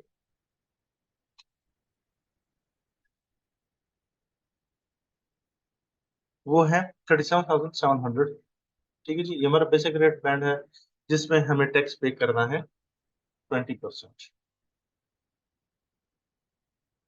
तो मेरी इनकम बाकी कितनी रह गई? और ये मेरा हायर रेट,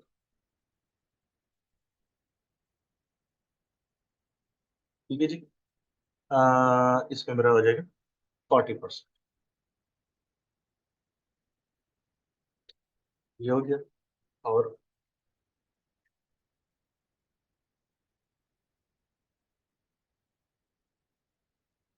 जी, रेहान भाई एक सेकंड, आप जरा माइक अनम्यूट करें ताकि हम एक बंदे को समझाए, ताकि आई बिलीव फिर बाकी को भी समझ आएगी। रेहान साहब।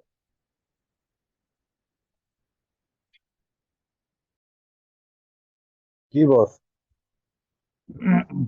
जी रेहान साहब, हमने फिलहाल क्या जी किया है कि हमने डिविडेंड इनकम को साइड पर रख लिया, ठीक है जी। और बाकी ठीक है। तमाम सोर्स ऑफ इनकम को ऐड अप करके उसमें से पर्सनल अलाउंस भी हमने लेस करा दिया है। और मेरे पास टोटल हम्म, टैक्सेबल इनकम इस वक्त ये बन रही है विदाउट डिविडेंड्स, ऐसे ही है सर। ठीक है, और इसमें मैंने 55,980। मेरी उसमें मैंने टैक्स रेट्स भी अप्लाई कर लिए, और ये मेरी टैक्स हम्म, लाइबिलिटीज भी बन गई है, ठीक है। अब ठीक है। आपको नजर आ रहा होगा हम हाई रेट बैंड में फॉल कर गए हैं, ऐसा ही है सर। बिल्कुल। अब मैं यहाँ पे क्या करूंगा, हायर रेट डिविडेंड कितने पाउंड के हैं? 5,000 पाउंड के, 5,000, 5,000। ठीक है जी। और हायर रेट बैंड डिविडेंड्स का क्या है सर हमारे पास? 33.75%। 3075 जी। 33.75%, ठीक हो गया सर। हम्म, ये मेरी tax income tax liability fine. ठीक है सर। सही है। करना आप लोगों ने ये है कि इसको एक्चुअली ये लोग जो है ना दो तीन किस्म की इनकम्स में डिवाइड करते हैं। ठीक है सर। अगर मैं यहाँ पे ही इसको ले आऊँ तो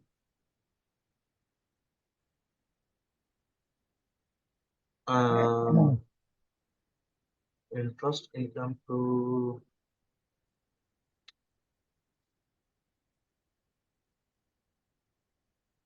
और डिविडेंड।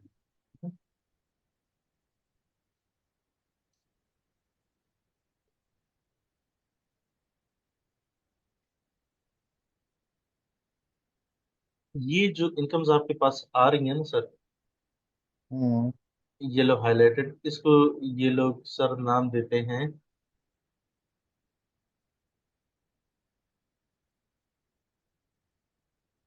इसको हम कहते हैं नॉन सेविंग इनकम।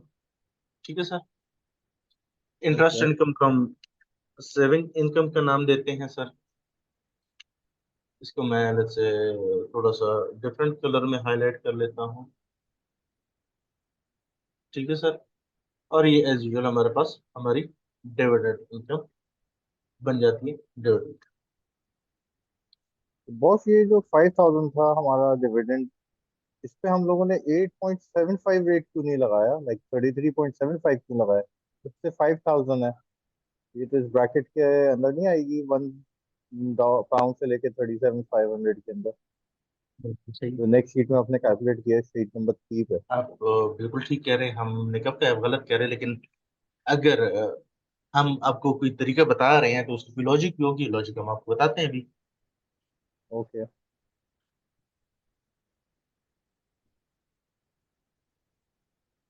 अच्छा सर, हमारा जो टैक्स रेट अप्लाई करने की जो ऑर्डर होता है ना सर, वो हमारा कुछ हम्म। ऐसे होता है। अच्छा, और ये मैं खुद से बनाए हुए मेरे नहीं, ये HMRC की तरफ से रिकमेंडेड है। ठीक है सर। आप सबसे पहले टैक्स रेट लगाते हो नॉन सेविंग इनकम्स पे। ठीक है सर। सेकंड नंबर पे आप हम्म। लगाते हो सेविंग इनकम्स पे। थर्ड पे आप लगाते हो डिविडेंड्स पे। ठीक हो गया सर। जी। अब रीजन मैं आपको बता देता हूँ कि वो डिविडेंड्स को सबसे आखिर में क्यों रखते हैं।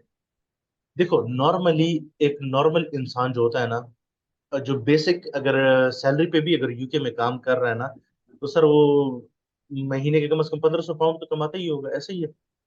बिल्कुल। 1500 पाउंड का मतलब वो 18,000 पाउंड। ठीक है सर। 18,000 पाउंड, बिल्कुल सही तो है। यूके में जो भी बंदा बिजनेस कर रहा होता है ना, या काम कर रहा होता है, या जो भी कर रहा होता है नॉर्मली, वो अगर बेसिक रेट बैंड क्रॉस नहीं करता, लेकिन ऑलमोस्ट उसका करीब करीब ही होता है। ठीक है। सही है। क्योंकि 50-60% आवाम ऐसी होती है जिसकी 30,000 तक की इनकम एनुअली होती है। ठीक है।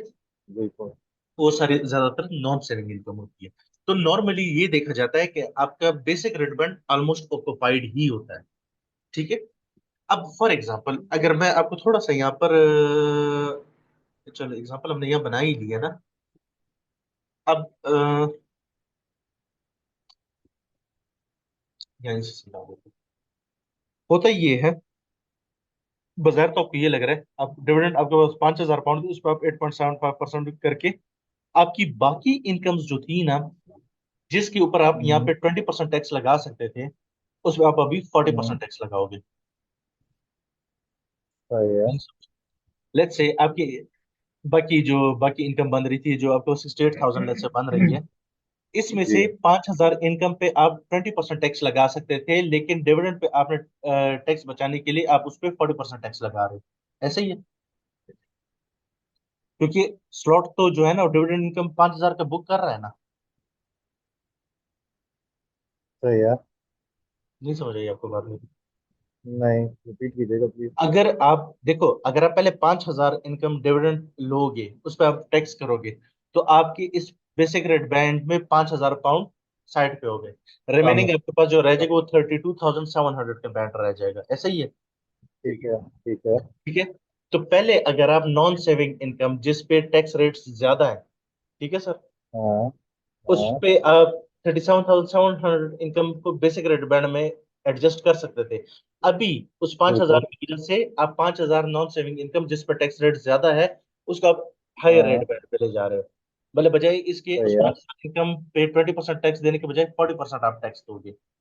मैं समझ रहा हूँ जी फॉर एग्जाम्पल, जो मैं दूसरे एग्जाम्पल से हम्म बताता हूँ, आपके पास 5,000 क्या कहते हैं एम्प्लॉयमेंट इनकम है और 5,000 डिविडेंड है, सही है। ठीक है ठीक है अब आप उस एडजस्टमेंट की वजह से वो 5,000 पे आप 40% टैक्स लगाओगे, ऐसे ही है।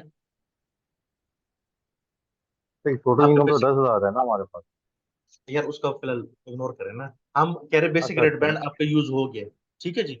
आप अच्छा हायर रेट बैंड ठीक पे आ है रहे हो, ठीक है। ठीक अब है हायर रेट बैंड में ठीक है आपके पास 5,000 एम्प्लॉयमेंट इनकम रह गई है, ठीक है। क्यों? क्योंकि ठीक वो है 5,000 आपने पीछे यूज कर लिए डिविडेंड की वजह से।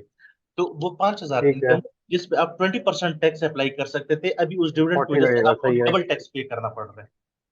ठीक है सही कह रहे हैं ठीक है लेकिन अगर वही डिविडेंड अगर आप बचाते और उसको आप आखिर में टैक्स हाँ कर देते तो आपको 40 के बजाय 33.75% टैक्स देना पड़ता। बिल्कुल बिल्कुल ठीक है तो इसी वजह सही से है बिल्कुल सही है डिविडेंड इनकम के चूंकि टैक्स रेट्स थोड़े कम है, तो हमारी कोशिश ये होती है वो सोर्सेज ऑफ इनकम जिसपे हायर रेट लगते हैं उनको हम पहले खत्म करें। जो सही है ठीक है मैं समझ रहा हूँ ज्यादा पेन गिविंग एक्सपेंसेस या इनकम्स जो है ना, उसका हम पहले एडजस्ट करें हाँ ताकि हमें कम टैक्स देना पड़े। एंड में हम उनको छोड़ देते हैं जिसपे ऑलरेडी टैक्स रेट कम है। आल्दो जो छोटे जिनका डिविडेंड कम ज्यादा होता है इतना मॉनेटरी टर्म में फर्क नहीं पड़ता, लेकिन स्टिल अगर आप देखें ना तो ये तकरीबन आपके पास 6.2% पर अगर एडिशनल में जाते हो तो तकरीबन 5.6% के इधर आपको बचत हो जाती है। तो ये एक बेनिफिशियल आपके लिए वो हो मामूली है जाता है, ठीक है। तो मकसद सिर्फ ये होता है कि वो इनकम जिस पे आप 20% टैक्स दे सकते थे, लेकिन अभी आप उस पर 40% टैक्स दे रहे हो, सिर्फ सही डिविडेंड है की ठीक वजह है से, ठीक है। ये तो रही। अगर ओनली डिविडेंड तो करते हैं तो 5,000 जैसे पर था हमारा फिर तो अब बात ही खत्म है ना, अगर और कोई सोर्स ऑफ इनकम ही नहीं सिर्फ डिविडेंड पर तो ऑब्वियसली बेसिक रेट बैंड में ही जाएगा ना। नहीं नहीं और सोर्स ऑफ इनकम से बट माय क्वेश्चन है कि वो 8.75 लगाएंगे हम या 33.75 करेंगे अगर हमें बाकी हमारी सब बेसिक में चली गई है और हाँ, डिविडेंड अलग से हम पे कर रहे हैं फॉर एग्जाम्पल हम ऐसे करते हैं ना कि मेरी तमाम सोर्सेज ऑफ इनकम बनी है 35,000 पाउंड की, ठीक है। ठीक है ये तो सारे 20% टैक्स रेट में फॉल हो गई है ना। अब मेरे बिल्कुल हो पास गई है डिविडेंड जो है ना वो 5,000 के थे। बिल्कुल तो अगर मैं करता हूँ 37,700 माइनस 35,000, तो इसमें मैं बेसिक 2700 बैंड लगा लेता हूँ और प्लस ठीक है 5,000 टोटल डिविडेंड थे इसमें से ये मैंने यूज कर लिए। ये इसमें मैं हायर रेट बैंड लगा लूंगा। Make sense? अच्छा ओके बेसिक रेट बैंड 37,700 आपके पास है।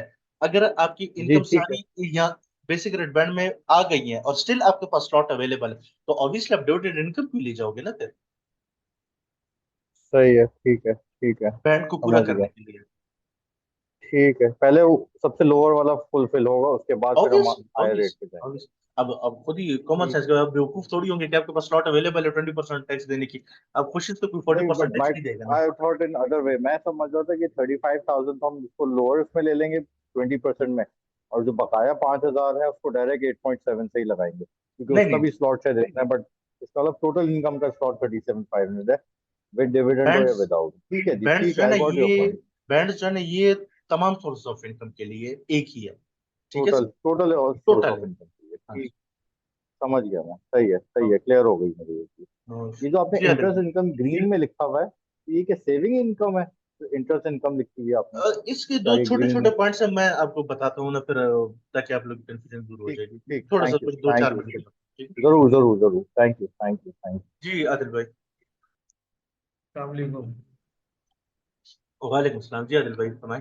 सर मेरा सवाल बस ये छोटा सा कि अगर किसी बंदे की सिर्फ डिविडेंड इनकम हो तो उसके ऊपर ये पर्सनल अलाउंस माइनस होगा? बिल्कुल होगा, क्यों नहीं होगा। बस ठीक, थैंक यू। अच्छा यार, यहाँ पे दो छोटी छोटी चीजें मैंने इसलिए लिखी थी आप लोग माइंड भी नहीं करेंगे अगर मैं टैक्स कैलकुलेशन यहाँ से हटा दूं यार, थोड़ा सा जगह ज्यादा बन गई, चलो कोई नहीं। दो छोटी छोटी कहानी है, वो मैं आपको लिख देता हूँ कि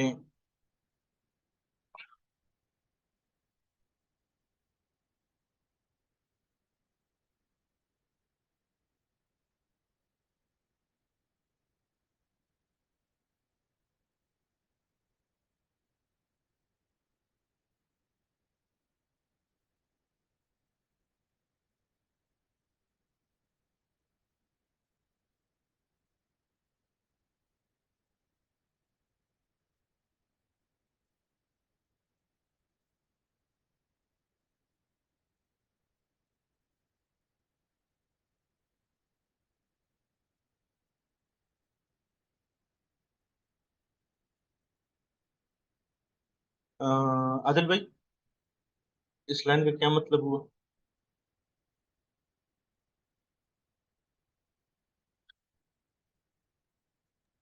अच्छा, 500 पाउंड के डिविडेंड।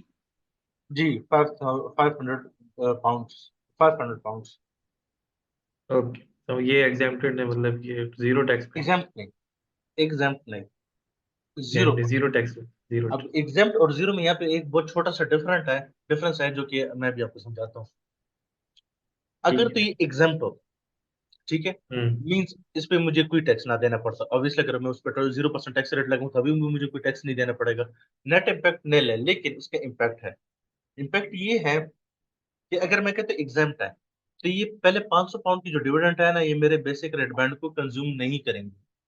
लेकिन अगर मैं कह रहा हूँ first 500 dividend will be taxed eight 0%, तो ये मेरे इस स्लॉट को कंज्यूम करेगा, लेकिन उस पर टैक्स 0% लगेगा।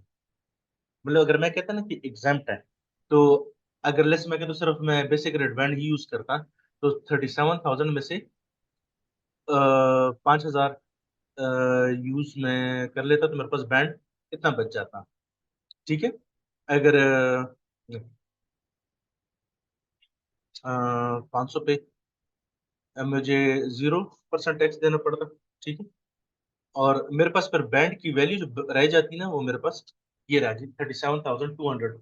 इस पे फिर मैं देखा कि 20% वाली चीजें मैंने डालनी है या डिविडेंड्स डालनी है, वो तो ये मेरे बैंड को कम जरूर करेगा, ठीक है। टैक्स एट 0% एग्जाम, ठीक है ठीक सर। है, ठीक है, समझ गया सर, थैंक यू। अच्छा, वैसे पिछले साल ये 1,000 पाउंड थे, ठीक है जी, ये इस साल चेंज हुए हैं, ये 500 कर दिए गए हैं। ये चीजें चेंज होती रहती हैं। पिछले साल ये 500 नहीं थे, ये 1,000 थे, और इस बार इन्होंने इसको चेंज कर दिया। अलबत्ता इंटरेस्ट इनकम पे जो मैंने आपको हाईलाइट किया हुआ था ना, उसकी भी कहानी कुछ ऐसी ही है, और ये पिछले साल भी सेम था, इस साल भी सेम ही है कि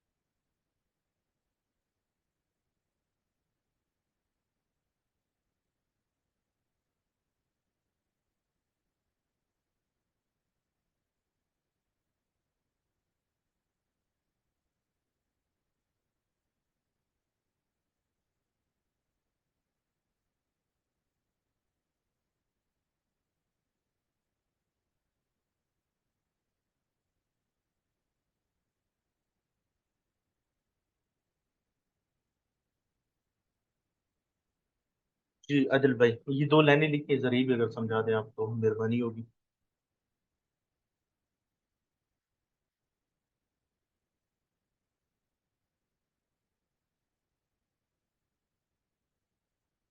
चलिए रेहान भाई, आप समझा दें हमें। जी boss, for 500 interest 500 pound interest income will be taxed zero at a पहले higher ऊपर and वाली लाइन तो पढ़ा additional। ना यार, रेहान भाई क्या हो गया, अच्छा पहले पहली सॉरी, मैं लाइन क्या? अच्छा आई थॉट आपने वो समझा दी थी। ओके। for पता है यार। for 1000 pound interest income will be taxed at zero for the basic tax rate payer। ठीक है जी, इसका ये मतलब है जो मुझे समझ आ रहा है कि अगर हमारी let's suppose interest income 1000 pound हो रही है at the end of the year, उस पे टैक्स तो जीरो लगेगा, बट वो हमारे उसमें से जो टैक्स स्लैब है तो उसमें काउंट होगी, लाइक उसमें ये पॉइंट हो जाएगा, लाइक 37,500 में, 700 में, तो आप समझ लो रेहान भाई हवाई 1000 हमारे फायरिंग खर्च हो गए। रेहान भाई हवाई फायरिंग नहीं करनी है, ठीक है जी, to the point firing okay. करें। हम ये कह रहे हैं, अब जो बात कर रहे हैं ना स्लैब यूज करने वाली, वो एक अलग चीज है, ठीक है, वो तो यूज होगा दोनों अच्छा सिनेरियोस में। हम ये कह रहे हैं, ठीक है। अगर एक बंदी की टोटल इनकम्स, जो हम सारी इनकम एक साथ कर लेते, ठीक है जी, अगर वो थर्टी जी सेवन थाउजेंड सेवन हंड्रेड से कम बन रही है आफ्टर डिडक्टिंग पर्सनल अलाउंस, उसका हम कहते हैं बेसिक रेट हाँ, टैक्स पेयर, ठीक है सर। जी और अगर एक बंदी की टोटल नेट इनकम जो टैक्सेबल है, वो अगर बेसिक के बाद हायर या एडिशनल में जा रही है, तो हम उसको रिस्पेक्टिवली कहते हैं कि भाई या वो हायर रेट टैक्स पेयर है या एडिशनल रेट टैक्स पेयर है, ठीक है सर। जी। अब अगर एक बंदे की टोटल तमाम source of income including interest income, अगर वो 37,700 पाउंड से कम है, तो उसका हम कहते हैं बेसिक रेट टैक्स पेयर, ठीक है सर। तो अगर ठीक एक है। बंदा बेसिक रेट टैक्स पेयर है और उसकी इंटरेस्ट इनकम है, ठीक है सर, हम्म। तो उसके लिए पहली 1,000 पाउंड की इंटरेस्ट इनकम 0% पे टैक्स होगी, सही है। सही है। अच्छा, हम कहते हैं कि एक बंदे, जिस तरह इसकी हम बात करें, इसकी इनकम 55,000 है, जो कि ये हायर रेट बैंड में भी हमारा जा रहा है, ठीक है सर, जी हायर रेट बैंड में भी लेट्स से वो जा रहा है, ठीक है, तो ये हायर रेट टैक्स पेयर हो गया, ठीक है। तो अगर एक बंदा हायर रेट टैक्स पेयर है, तो उसके लिए 1,000 0% पे टैक्स नहीं होंगी, सिर्फ 500 पाउंड की इंटरेस्ट इनकम 0% पे टैक्स होंगी। अच्छा। क्या मतलब? अच्छा, नहीं समझ रहे? नहीं, अच्छा से मतलब मैं समझ रहा हूँ कि 1000 नहीं होगी, 1000 क्यों नहीं होगी, सिर्फ 500 ही क्यों होगी? अगर उसके 1000 है, वो 1000 जीरो पे काउंट नहीं होगी, सिर्फ सर 500 काउंट होगी। हम एक बात करते हैं, यहाँ पे इंटरेस्ट इनकम इसकी हम कहते हैं 1,500 पाउंड है, ठीक है सर, ठीक है। और इसकी इनकम हम टोटल कहते हैं यार 35,000, या हम कहते हैं 48,000 पाउंड बन रही है, ठीक है सर। ये हमने लेस किया, इसकी ठीक टोटल है। इनकम कितनी बनी? 35,000। 35,000 बनी, शॉर्ट। जो कि बेसिक रेट बैंड हाँ, के अंदर अंदर ही फॉलो करती है, तो ये बेसिक अंदर है, रेट बिल्कुल है। टैक्स पेयर हो गया, सही ठीक है। हो गया सर। ठीक है। तो इस ठीक बंदे है। के लिए हम जो टैक्स अप्लाई करेंगे ना सर, यार इसको मैं थोड़ा सा हाँ, हटा देता हूँ, इस बंदे का टैक्स ऐसे अप्लाई होगा कि इसकी 1500 इनकम है ना, इंटरेस्ट इनकम,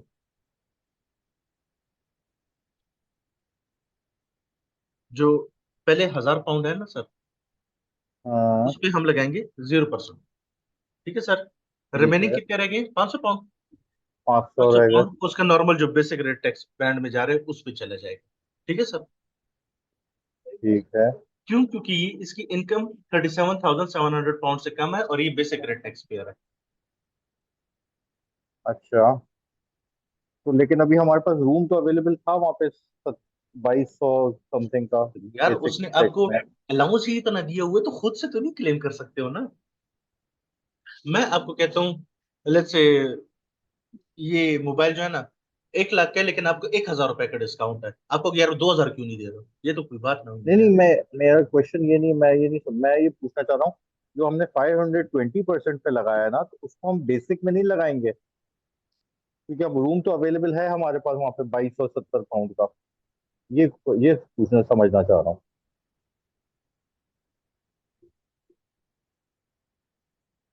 हम्म, सही है, आप ठीक है, ये क्लियर हो गया, मैंने देख लिया ऊपर ग्राफ में 20% में ही आ रहा है। ठीक है, ठीक है, आई गॉट योर पॉइंट, आप सही कह रहे हैं।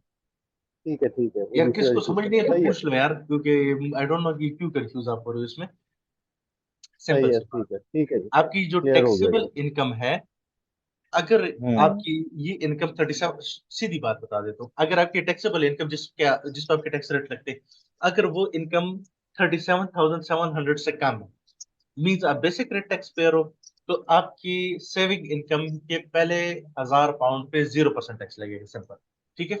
और अगर आपकी ये ठीक है। इनकम जो है ना वो 37,700 से एक्सीड हो रही है, तो आपको इंटरेस्ट इनकम सिर्फ 500 पे 0% टैक्स मिलेगा, बाकी पे आपने नॉर्मल जो टैक्स रेट चलेगा वही देना पड़ेगा, चाहे वो 20% में फॉल कर रही हो, 40% में फॉल कर रहे हो, ठीक है। ठीक है। ठीक है। ठीक है जी। ठीक है, thank you, thank you, clear हो गया। जी मंशा साहब।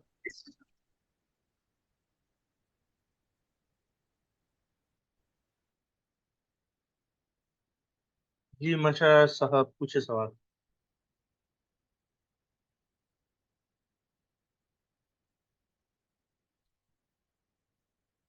जी आईफोन वाले भाई आप सवाल पूछ लें। सर पहले क्वेश्चन आया था कि डिविडेंड इनकम पे रेट कम क्यों है उसका। वो इंटरनेट का मेरा थोड़ा सा इशू था, इसका मुझे आंसर नहीं मिला।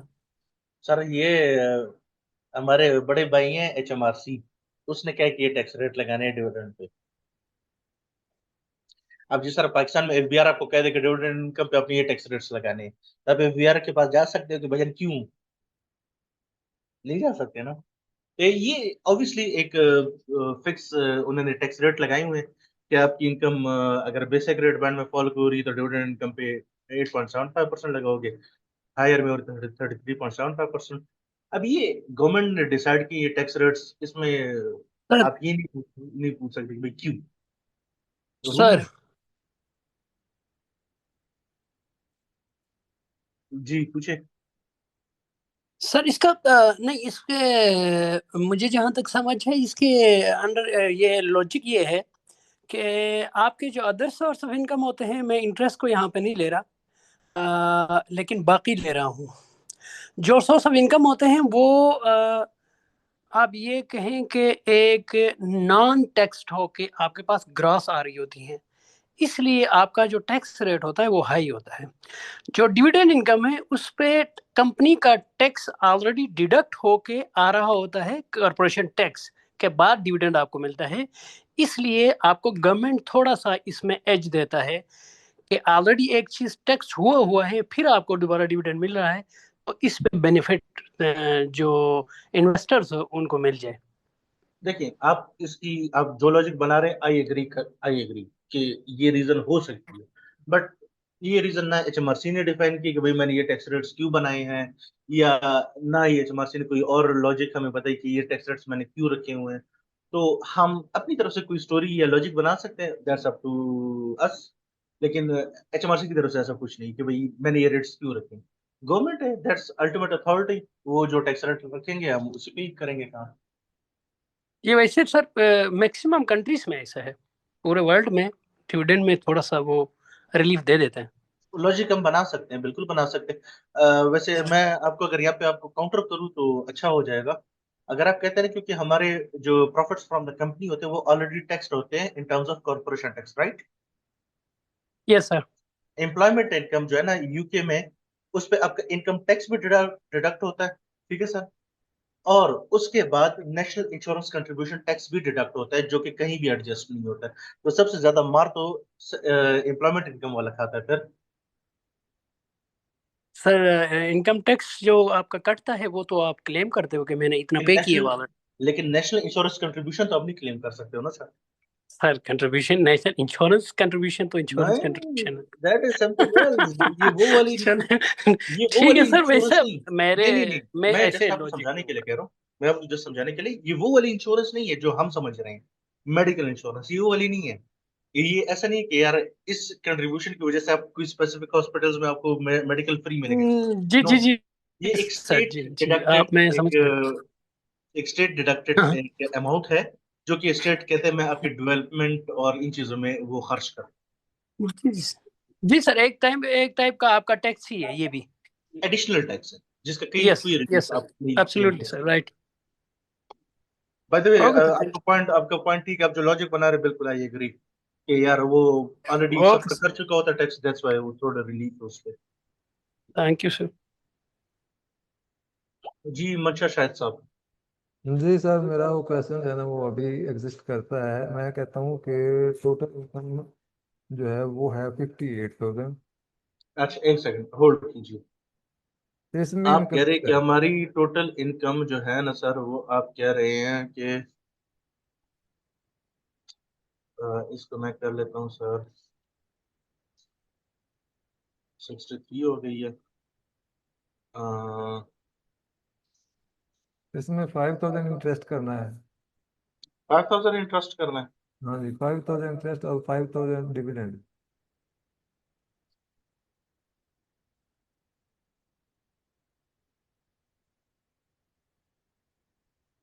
सही है सर। और हम इसको कह देते हैं कि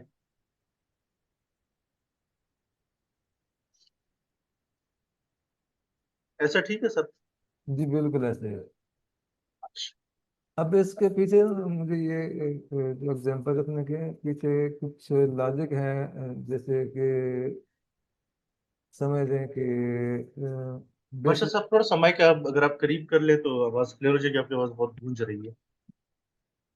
असल में मैंने दो पीसी लगाए हुए हैं, एक पे आवाज नहीं आती है और एक पे तस्वीर जो है ना वो क्लियर नहीं आता लिखा हुआ।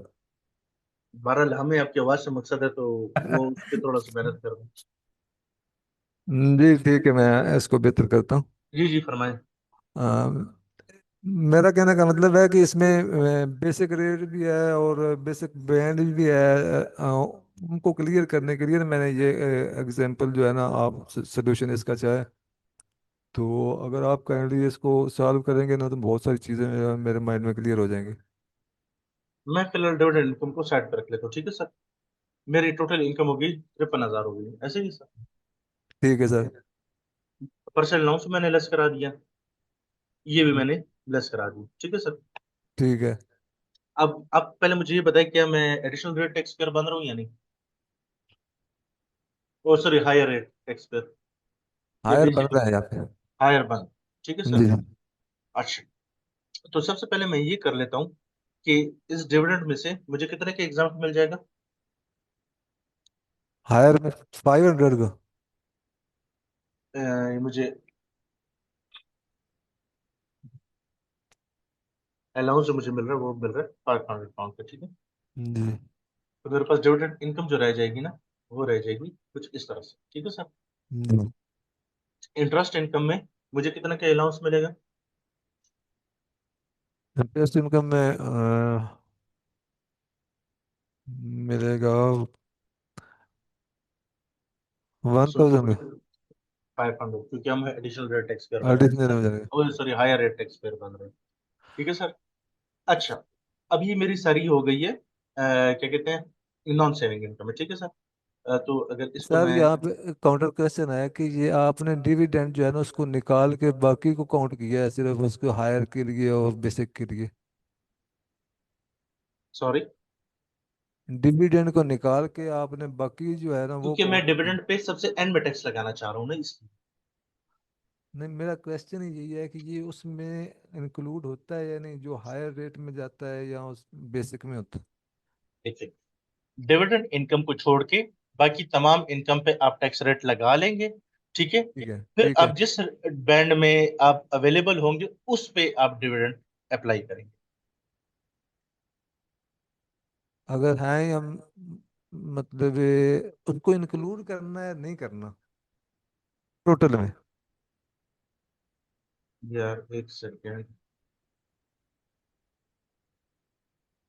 मुझे एक चीज सर्च करना है।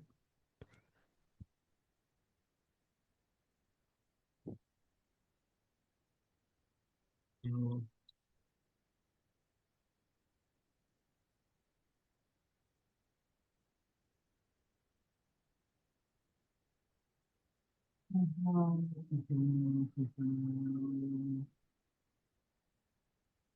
मुझे अगर आप 2 मिनट आप दे देना तो मैं आपको कोई लोकेशन दिखा सकता हूँ कि मतलब सॉफ्टवेयर पे जब हम करते हैं ना तो उसमें शायद मेरी आपको अब इस वक्त सही समझ नहीं आ रही है, फिर शायद जी उससे जी। आपको इजीली समझ आ जाए। मुझे आप 2 मिनट सिर्फ आप दे दें, मैं आपको ढूंढ के देता हूँ कोई लोकेशन। कहीं अभी तो मोहम्मद की होगी ना यार।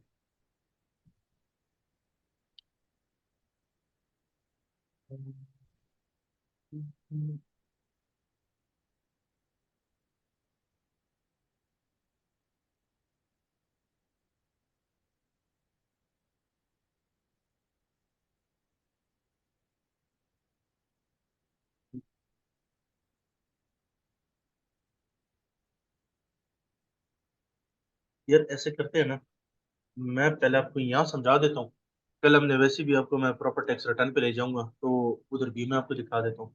जी बेहतर है। ठीक है। फिलहाल हम ये कंसिडर कर रहे हैं, डिविडेंड इनकम को मैं एक साइड पर रख रहा हूँ क्योंकि इस पर मैंने अलग से टैक्स रेट्स लगाने हैं, ठीक है सर? जी ठीक है। अब मेरे पास पहला बैंड जो बन रहा है ना सर, वो बन रहा है बेसिक रेट बैंड जो है मेरे पास, वो मेरा बन रहा है सर 37,700। ठीक है सर। यस मेरा 20% टैक्स रेट लग रहा है। ठीक है सर।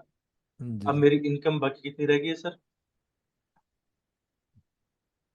इतनी मेरी बाकी इनकम रह गई जो कि मेरी बन गई है हायर रेट।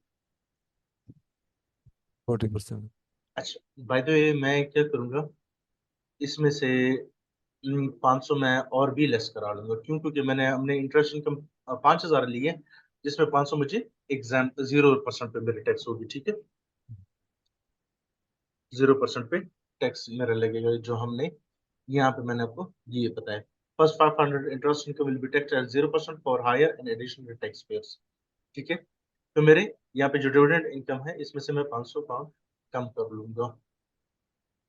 इधर मैं आपको प्रेजेंटेशन उस तरह से नहीं करके दे पा रहा, दैट्स व्हाई आप लोगों को कंफ्यूजन हो रही है। ये मेरी 40% हो जाएगी। मेरे ख्याल में ना एक्चुअली एक ही एग्जांपल ऐसी होनी चाहिए जिसमें सारे के सारे आंसर मिलते जाएं। आपको यहाँ पे ना वो सेपरेट सेपरेट करना पड़ रहा है, तो वो एक यार चीज़ देखो, क्लियर होती है तो दूसरी जा कंफ्यूज हो जाती है। देखो अब असल में बात ऐसी है ना कि हम यहाँ पर जो कर रहे हैं ना, हम आज से 1 डेढ़ महीने के बाद वाला, जब हम जिस पोजीशन पे होंगे हम वो अभी कर रहे हैं। अब हम जी एम्प्लॉयमेंट इनकम पहले पढ़ेंगे, उसके सारे टैक्स रूल्स वगैरह पढ़ेंगे कि उस पर टैक्स लगता है किस तरीके से, वो पढ़ेंगे। फिर सोल ट्रेडर का पढ़ेंगे, फिर इंटरेस्ट इनकम करेंगे, डिविडेंड, हर एक काम पढ़ेंगे और उसको अपने टैक्स रिटर्न में ऐड करेंगे और वहां पे हम उसका मैकेनिज्म देखेंगे कि भाई इस पर टैक्स हमारे किस तरह से लगता है। ठीक है, फिर उसके बाद हम जब इस तरह एक बल्क वाली एग्जांपल हमारी बनती जाएगी तब हमें एक चीज समझ आ रही होगी। अब ऑब्वियसली आप लोग भी मतलब नहीं आता आप लोग को, तभी तो बैठे हुए हैं ना यहाँ पे आप लोग। जैसे आप लोग को थोड़ी कंफ्यूजन हो रही है और मैं, आप लोग का माइंड किसी और जगह पे होता है और मैं बीच में दूसरी चीज भी ले आता हूँ। क्यों? क्योंकि ऑब्वियसली वो भी हमने काउंटर कर दी होती है बीच में। जैसे थोड़ी कंफ्यूज, कल तक आप इंतजार कर ले, कल मैं आपको उधर में सॉफ्टवेयर पे ही इंटरेस्ट इनकम भी दिखा दूंगा कि मैं आपसे जो कह रहा हूँ कि उसको मैंने किस तरह से यूटिलाइज करना है, 0% टैक्स लगाना है, डिविडेंड पे भी लगाना है, तो वो थोड़ा सा आप लोग का क्लियर हो जाएगा। अब चूंकि डिविडेंड इनकम को मैंने साइड पे किया था, डिविडेंड का भी हायर रेट रेट लगेगा और हायर डिविडेंड का मेरी 4,500 रह गई, क्योंकि 500 मुझे अलाउंस मिल गया था जो कि 0% पे टैक्स होगा, और ये मेरा टैक्स रेट लगेगा डिविडेंड पे 33.75,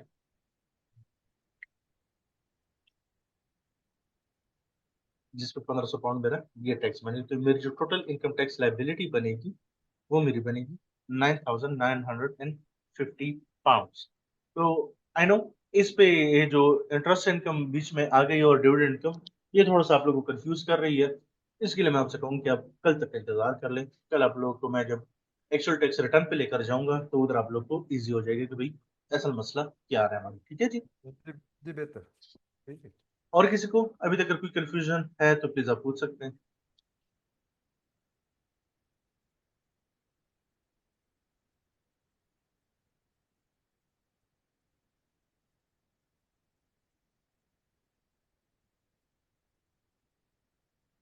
जी, फर्स्ट चॉइस साहब, पूछे सवाल।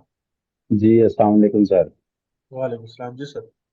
अच्छा सर, इससे रिलेटेड नहीं है कि और क्वेश्चन है जेनेरिक कि जी जी मेरी कंपनी ऑलरेडी यूके के अंदर है और मैं ऑलरेडी एक बंदे को एज ए सैलरी दे रहा हूँ वहाँ पर ना।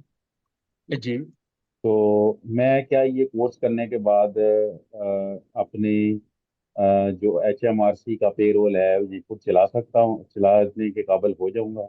और दूसरी बात ये है कि जो मेरे टैक्स रिटर्न है कंपनी के वो मैं खुद सबमिट कर सकता हूँ? सर ये मैं जवाब में सबको एक ही देता हूँ और आपको भी दूंगा कि मैं आपको करना सिखा दूंगा, बाकी सीखना और उसको प्रैक्टिस करना आपका काम है सर। नहीं नहीं, मैं वो आपका पॉइंट समझ गया हूँ, लेकिन जी वो हमारे कोर्स में बिल्कुल हम कवर करेंगे, क्यों नहीं करेंगे सर। हम इंडिविजुअल टैक्सेस भी देख रहे हैं, हम पेरोल भी देखेंगे, हम कंपनीज के टैक्सेस भी देखेंगे। हम क्यों नहीं देखेंगे सर, हम बैठे ही इसी चीज के लिए हैं। अगर ये चीज हमने नहीं करी तो हम यहाँ पे बैठे किस लिए? ऑब्वियसली कोर्स ठीक कोर्स है। का हमारा मेन मकसद यही है ना सर। बिल्कुल ठीक हो गया। अच्छा, और ठीक है दूसरा सर ये हम कौन सा सॉफ्टवेयर यूज करेंगे जिसको हम लर्न करेंगे प्रैक्टिकली? यार, ये हर बंदे की अपनी चॉइस है, साफ सी बात है। ठीक है ना, ये कोई हार्ड एंड फास्ट रूल है। जितने भी अकाउंटिंग सॉफ्टवेयर या सबमिशन सॉफ्टवेयर है HMRC के, दुनिया जान के HMRC की तरफ से रिकमेंडेड है। जो सा आप यूज करना चाहें। हाँ, मैं जिस चीज पे करवाता हूँ, मुझे ये लगता है कि वो थोड़े इजी टू यूज है, तो मैं इनकम टैक्स रिटर्न आप लोग ज्यादातर सिखा देता हूँ। उस पे टैक्स क्या कहते हैं यार, आयरिस एलिमेंट पे, आयरिस एलिमेंट उस पे वो कर लेते हैं। और कंपनीज ठीक अकाउंट में ज्यादातर जो है ना, मैनुअली एक्सेल पे भी मैं कर बना देता हूँ। और केपीएम एक सॉफ्टवेयर है, CAPIUM, उस पे भी प्रॉपर अकाउंट्स बनाना, वो भी मैं आपको बता दूंगा। ठीक है। ठीक है सर। ठीक है, जज़ाकल्लाह खैर। और ओके, चलिए भाई और बहनों, I think that's all for the day. Class भी ऊपर होगी हमारी, तो आप लोगों से गुजारिश है कल इंशाल्लाह क्लास में आइएगा। तो हम थोड़ा सा एम्प्लॉयमेंट इनकम को भी पढ़ेंगे, किसी जो भी टैक्स फॉर्म्स वगैरह हमारे होते हैं एम्प्लॉयमेंट इनकम से रिलेटेड, तो वो भी हम देखेंगे। हम टैक्स रिटर्न बनाने की भी कोशिश करेंगे इंशाल्लाह। मैनुअली एक्सेल पे भी पहले हम उसकी कैलकुलेशन करेंगे, फिर उसको हम सॉफ्टवेयर के थ्रू भी चेक करेंगे कि हमने सही किया है या नहीं, जो कि इंशाल्लाह हमने सही ही किया होगा। तो कल तक कल लाजमी है, तो प्लीज जी सरदार अदनान खान साहब, please raise hand option use करें, हमें कमेंट सेक्शन नहीं नजर आता सर। जी पूछे सर।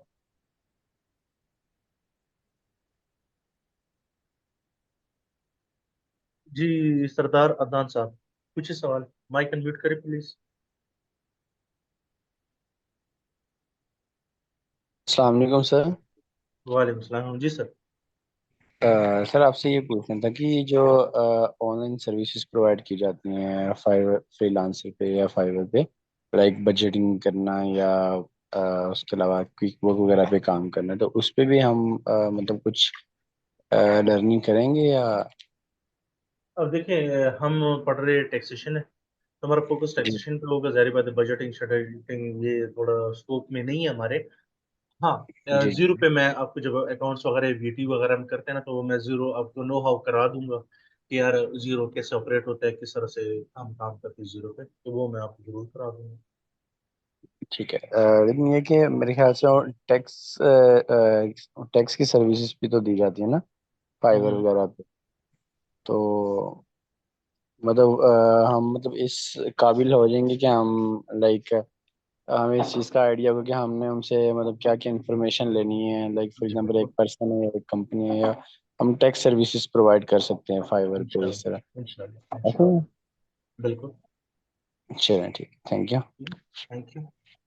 जी रेहान साहब फरमाएं। सर, हाँ, मुझे एक सवाल ये पूछना था कि क्या हमें HMRC के पोर्टल पे रजिस्टर्ड एज अ अकाउंटेंट या एज अ टैक्स फाइलर अपना आपको दिखाना होता है, या अगर हम ऑनलाइन सर्विसेज दे रहे हैं तो हम लाइक ऑपरेट कर सकते हैं उनके HMRC का पोर्टल जो है? क्लाइंट क्लाइंट की यूजर आईडीज हम यूज करते हैं, जरूरी नहीं है कि अच्छा। आप अपनी ओके। बनाएं। अच्छा, क्लाइंट की यूजर आईडी और पासवर्ड होता है। जी इमदाद अली साहब। तो सर मेरा सर, सवाल ये है कि क्लास जो अगर हमारी डेली होगी इसी टाइमिंग पे हमारी, ये पूछना था खाली। रेहान भाई, हमारी वैसे तो हमारी वेंसडे थर्सडे क्लास होगी, 9 बजे ही होगी, लेकिन मैं नेक्स्ट क्लास ठीक में है। आप लोगों से डिस्कस करूंगा। अगर आप लोग मिलेंगे मंडे ट्यूसडे क्लास रखने के, तो हम फिर मंडे ट्यूसडे क्लास रख लेंगे, लेकिन टाइम ठीक है, हमारा वो 9 से डिस्कस साढ़े कर दस ही लेंगे। होगा। ठीक है, हम कल ठीक है जी, कल की ठीक है। क्लास में डिस्कस कर शुक्रिया। लेंगे, ठीक है। ठीक है, शुक्रिया, जी जज़ाकल्लाह। सॉरी इमदाद साहब, आप पूछे अपना सवाल।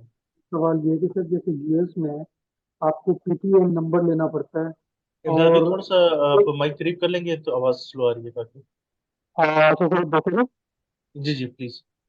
अच्छा, यूएस में जैसे पीटीएन नंबर लेना होता है तो कोई भी टैक्स रिटर्न बनाने के लिए, और सीपीएस जो है वो सबमिट कर रहे होते हैं, तो यूके में क्या प्रोसेस है? हम डायरेक्टली जैसे यूएस में पाकिस्तान में जाके रिटर्न फाइल करते हैं, यूके में भी ऐसे डायरेक्टली फाइल कर सकते हैं या उसका जी कोई सेपरेट प्रोसेस है?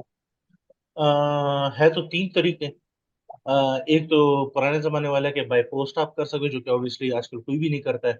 दो तरीके आपके पास रह जाते हैं, एक तो आप कोई अकाउंटिंग एक कोई आप सॉफ्टवेयर आप यूज करके उससे आप सबमिट कर सकते हो, या आप का जो HMRC के पास अपना गेटवे अकाउंट होता है उससे आप फाइल कर लें। तो जो दोनों इंशाल्लाह हम देखेंगे, तो जो सा आप लोग को बेहतर लगता है वो यूज कर लें। हाँ, यानी कि किसी चार्टर्ड अकाउंटेंट या किसी प्रोफेशनल की जरूरत नहीं है, आप खुद कर सकते हैं। हाँ, और यार बेसिक चीजें होती है, कोई हार्ड एंड फास्ट चीज नहीं है इंशाल्लाह। आप ठीक है। एक देखा, मैं आपको बता दूं कि टैक्स आप लोग को काफी इजी लगेगा। इसमें स्ट्रेट फॉरवर्ड चीजें, ज्यादा घुमाने फिराने वाले चक्कर नहीं है, ठीक है। Right sir, right. Thank you sir. Okay, चलिए। चले गए इंशाल्लाह, फिर कल मुलाकात होती है आप लोग से इसी टाइम पर। जी सर फरमाएं।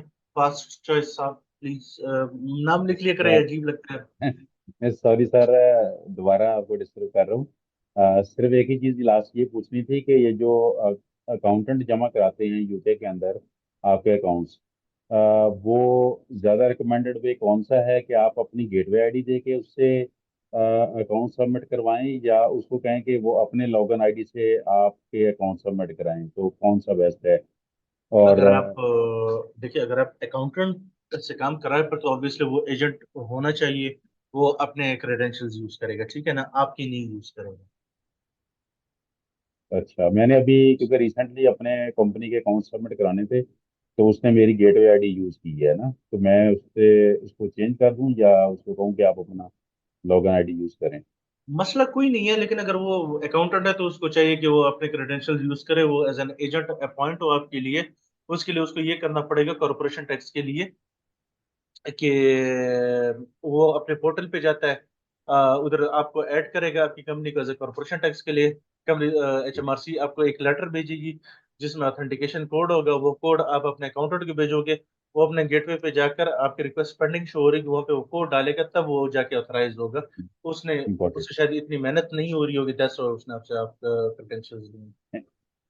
ठीक हो गया। अच्छा, अगर वो अपने अकाउंट से सबमिट नहीं कराता, जो अकाउंट सबमिट हुए होते हैं उसकी जो PDF फाइल्स होती है उसके अंदर उसका सिग्नेचर तो नहीं आ रहा होगा ना कि उस अकाउंटेंट ने किए हैं? वो तो बाय डिफॉल्ट मेरा ही आ रहा होगा ना कि मैंने खुद किए हैं किस्म के ना। अब ये डिपेंड करता है वो अकाउंट सबमिट करते उसने अकाउंटेंट्स रिस्पॉन्सिबिलिटीज का सेक्शन ऐड किया ही या नहीं। अगर तो उसने ऐड किया हुआ है तो HMRC को और कंपनी उसको पता है कि इस अकाउंटेंट ने किया। अगर उसने ऐड नहीं किया, जो कि ऑप्शन होती है आपके पास, तो फिर यही नजर आएगा कि आपने खुद ही अकाउंट सबमिट किया। ठीक है, यानी मैं उसको लाजमी कहूँ कि आप एटलीस्ट अपना अकाउंट सबमिशन का जो नॉर्मली सेक्शन। हम भी नहीं करते, टू बी वेरी ऑनेस्ट। नहीं नहीं, वो तो उधर यूके भी है ना, अगर हम तो उसको हम पे यूके की ही बात करें, हम भी कोई इधर पाकिस्तानी कंपनी के लिए थोड़ी काम करते, हम यूके की फर्म में इसी के लिए करते हैं। तो वी नॉर्मली अवॉइड दैट। अच्छा अच्छा, चलें ठीक है सर, बहुत चल शुक्रिया। इंशाल्लाह कल मुलाकातें होती है आप लोगों से स्ट्रेट शार्प 9 बजे। तब तक के लिए इजाजत दीजिए। अल्लाह हाफिज।